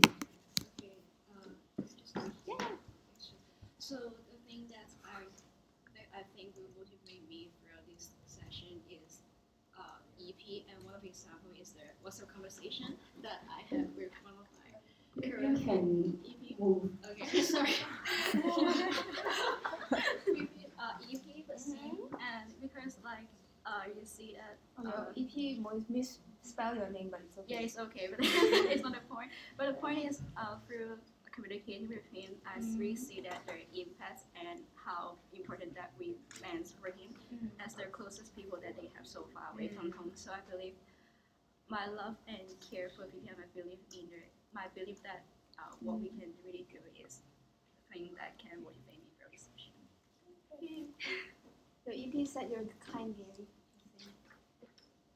Yeah, he said we're the best. Yeah, and then for me, I'm going to show you many of my posts in my private IG.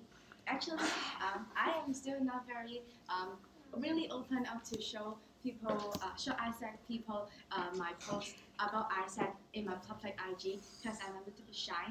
But then, actually, I post many things about AIESEC in my private IG, and one of the story I just tell my friend that, oh, I know that actually most of you are not AIESECer, and actually you don't understand what I'm saying, but I'm still trying to post here because I think like those kind of posts, the first thing like when I run for a manager, after the interview that night I post something, and after the NCF I post something, and actually it records my journey from the start of NIC until now, because I decided to have a longer journey in AIESEC more than a year, start from the very beginning, and those emotional posts is just is recording how determined I am and how my emotion is changing when I run for LCVP. So I think that it motivates me to continue more than 1 year.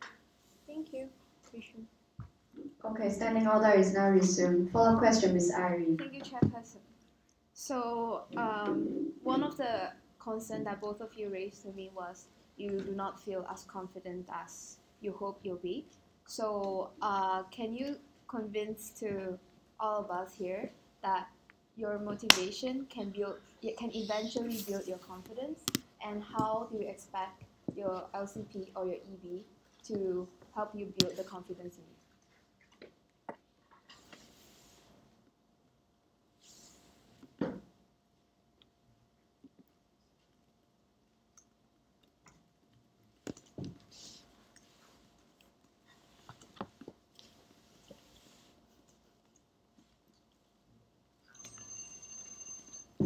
I'm sub-candidate, Ms. Natalie Chen.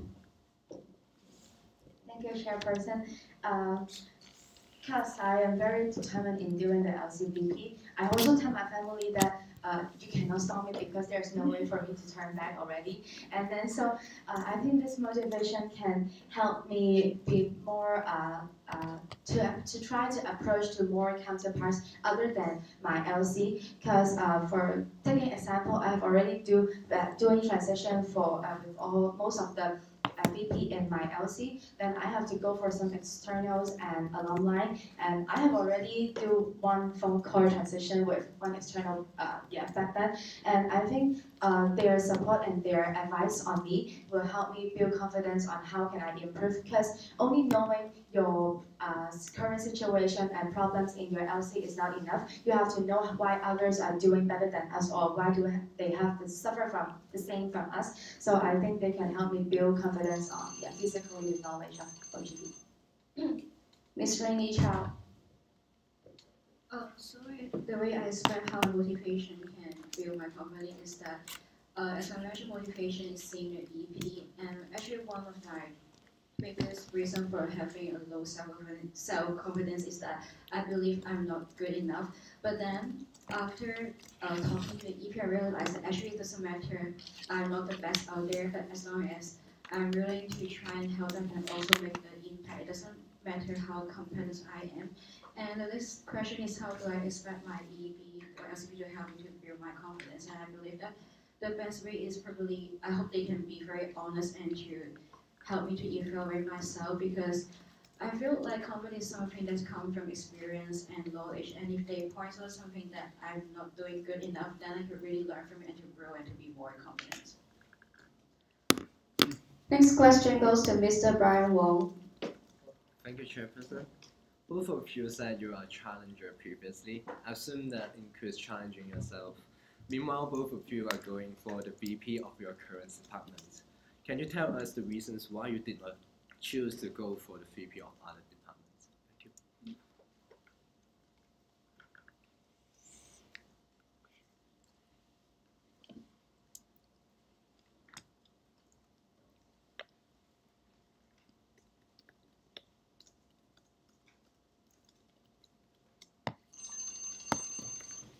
Time's up, candidate. Miss Rainie Chau.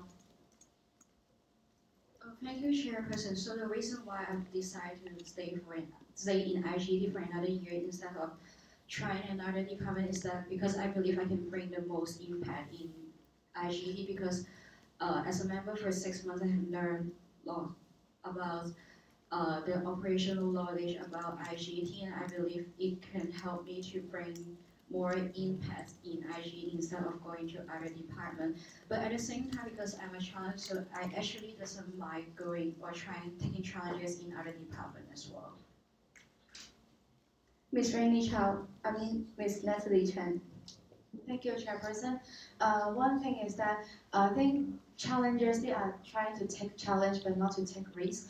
But for if you are doing an LCVP of another department, one risk is that, just take an example of doing my planning my manifesto. If I am running for another department, probably I can just think of what I should improve, but I couldn't think of what is my aspiration and the real target I want for my the vision for my department in next time. But I can do so if I am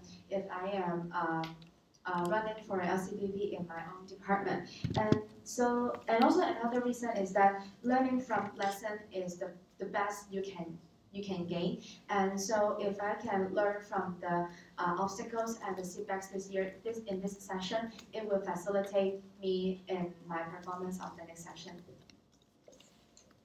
New question from the floor. Next question goes to Ms. Muskan Kandi. Thank you, Chairperson. Sing a song to describe your relationship with Rainie, the future LCP, and you feel like that's LCP. Muskan, would you wish to remove the standing order? Yeah. Okay, Chairperson allows.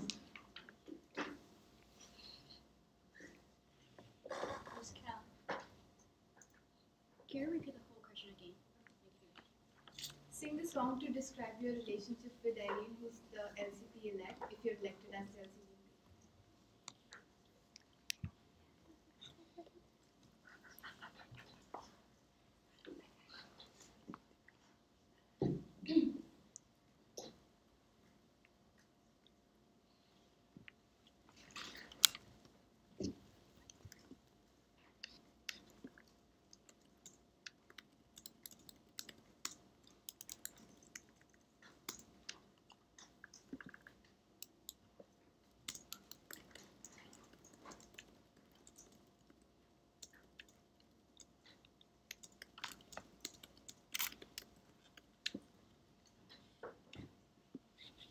Candidate, please start as soon as you're ready.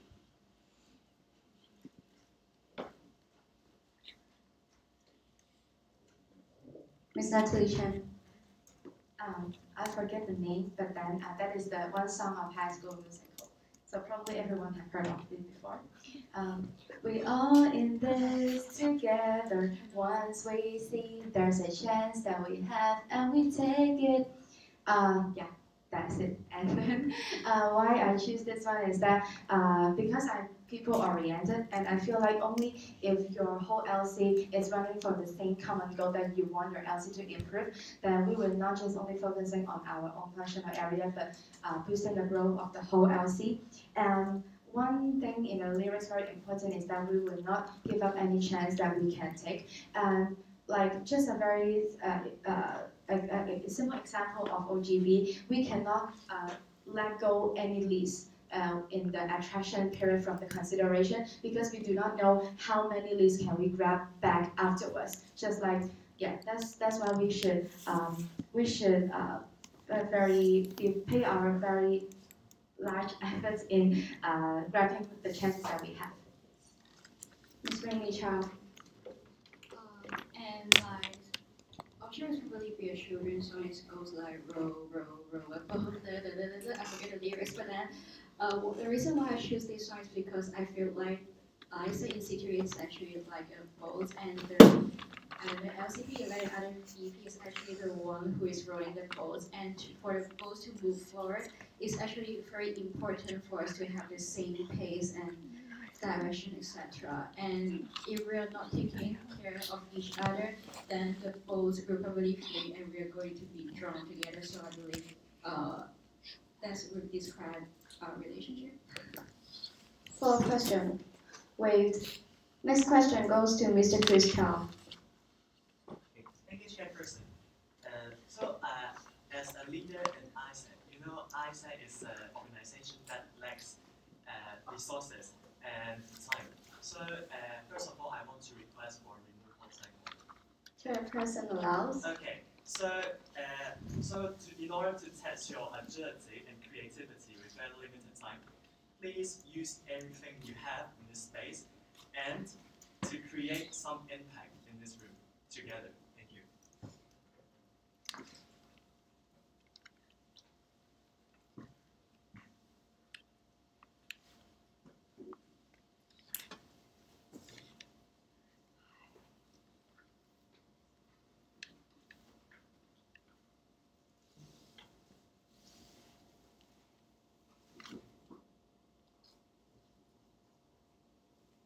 Point of clarification from Mr. Chris Chau. You may discuss together. Thank you.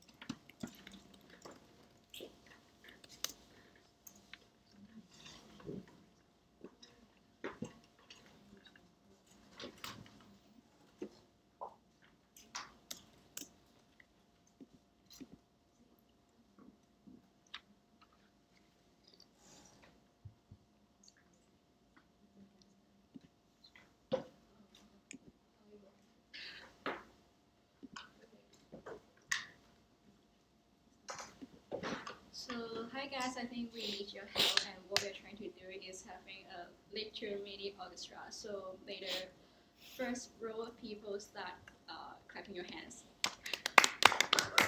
and later second row of people start hitting the table. Just continue. First row, second row, continue, and then the third row, step your feet. Okay, and then the first row stop, and then continue the others, and then third row louder. Louder, yes. And then, yes, and then the remaining row, just do the same as the second row. Do the same as the second row. Yeah. Louder, louder. Yes. And then the first row, step your foot again. Okay, louder. Smaller. Stop. Okay. Thank you. This is, we want to explain why we have this idea. The insight we get is from WNCF. One of the alumni told us that she tries to create a raining sound in the whole room by doing these kind of things, and we want to be a little bit more creative, so we just exchange the idea. But we think that sometimes teenagers easily feel that they do not have the creativity, but then by using your brain and your hands, we do not need other resources from external areas, and we can still create something new in the limited areas. Follow question. Mr. Chris Chau. Thank you, Chairperson. Please define what's creativity to you. Standing order is now resumed.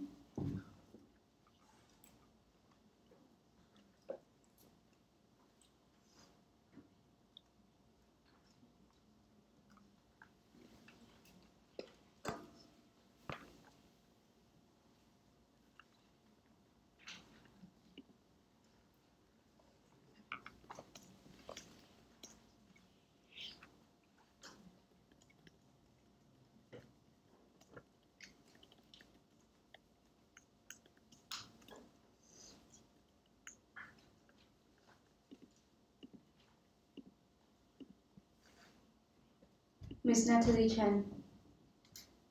Thank you, Chairperson. Creativity to me is not only ideas but also action. Yeah, the two things combining together is creativity. Because if you just have your own ideas and not acting it out, you are just a dreamer. But if you try to do it like even though you do not know what is the correct action that you have to take, but you just try and try millions times, and then you will find out the real creativity, a creative way, and then at that point you are a creator, but not only a dreamer. So creativity to me is think and take action. Ms. Rainie, Chau. For me, first, I feel like creativity is the belief that there is a recipe for everything. It doesn't matter what you have or what kind of resources that you lack, but how you would like to make good use of that and to really create what you want by what you have. And my other definition is probably, I feel like creativity is you try to think of the box and not to limit by other things and stuff. And another important thing about creativity is that people always believe you have to be original, but then I believe that actually you can, if you try to build on other things and to develop that, there's actually a way of being creative too. The last question goes to Mr. Matthew Cheng. Thank you, Chairman. So, candidates, can you tell me who you are by telling me one of your stories outside AIESEC? Okay? So actually you can talk about like who you as a person, or what's your personality or something else.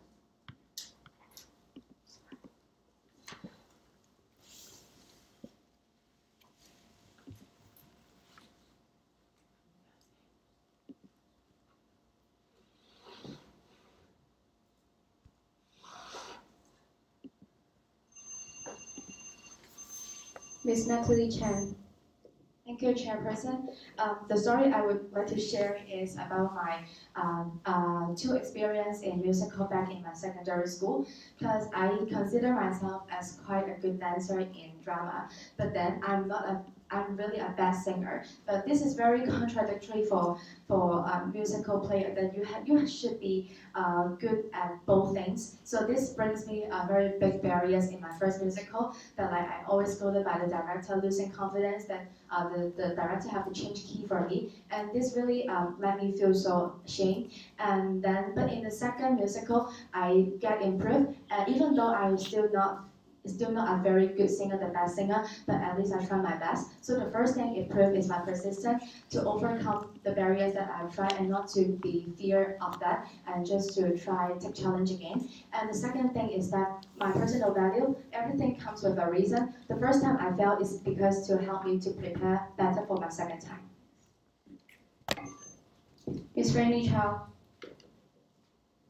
The story that I would like to share is quite interesting, and it happens like in the MTL last time after I went back. I have a class in Wanchai, and I got the train from North Point, and I was supposed to get off from Point, which is from the beginning to the very end of the line. And when I got onto the train in North Point, the one sitting next to me is a mentally challenged teenager. And he keeps saying he wants to high five with me, and keeps talking to me, and keeps just chatting with me. And after a while of time, people start leaving, and the whole train is actually only me and him. But then I didn't leave him because I feel like I should actually talk to him. I feel it shows me I'm a patient person and will not discriminate others because of their ability and stuff. Follow-up question, Mr. Matthew Cheng. So, candidates, can you tell me one of your biggest weakness that make you may fail in your coming term? And what is your action step towards it?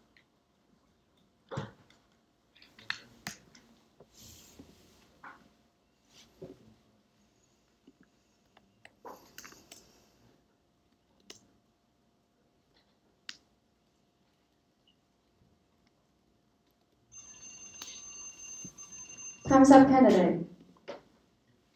Candidate. Ms. Natalie Chen. Thank you, Chairperson.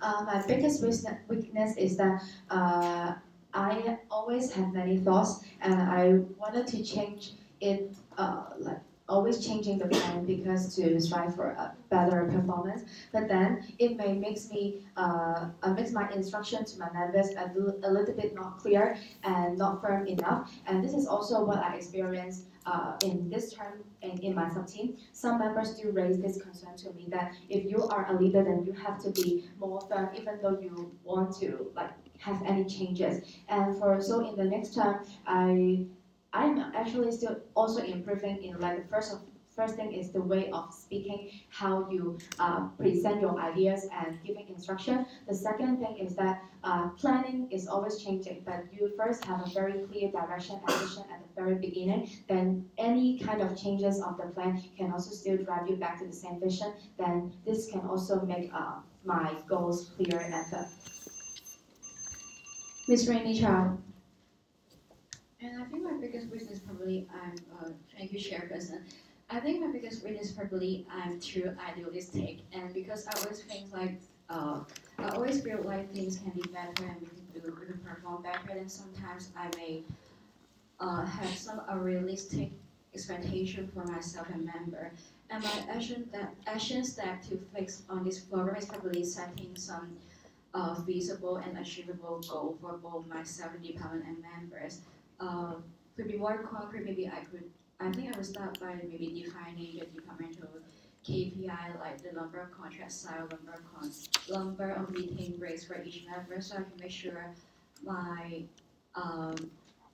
my vision and my goal are really realistic. Okay, so this will mark the end of the first round of question and answer session. At time 1:44, Chairperson receives procedure motion number 8, which is that the first round question and answer session for local committee vice president candidate session 2018 and 19 to be concluded. Can I have a proposal from the floor? Ms. Irene seconder. Ms. Kathy Kwan would propose 3 for the motion. Waive seconder. Waive any general comment. If no, Chairperson assumes that motion passed unanimously. Okay, so now we'll have our very looking forward lunch break. To make sure we wouldn't end like too late or delay the meeting too long, I will have 45 minutes for the lunch break, and please come back on time at 2:30 to this room. And for the VPs and managers, please make sure your members who is supposed to appear in the second half of the EGM will appear. Yes, so please come back, but I have one more motion to pass first. At time 1:45, Chairperson receives procedure motion number 9, which is that the second election general meeting to be temporarily suspended. Can I have a proposal from the floor? Ms. Irene seconder. Ms. Naomi Wong will propose 3 for motion. Waive seconder. Waive any general comment. If no, Chairperson assumes that motion passed unanimously. Okay, so now enjoy your lunch. Feel free to take away and enjoy your lunch here. And see you sharp at 2:30.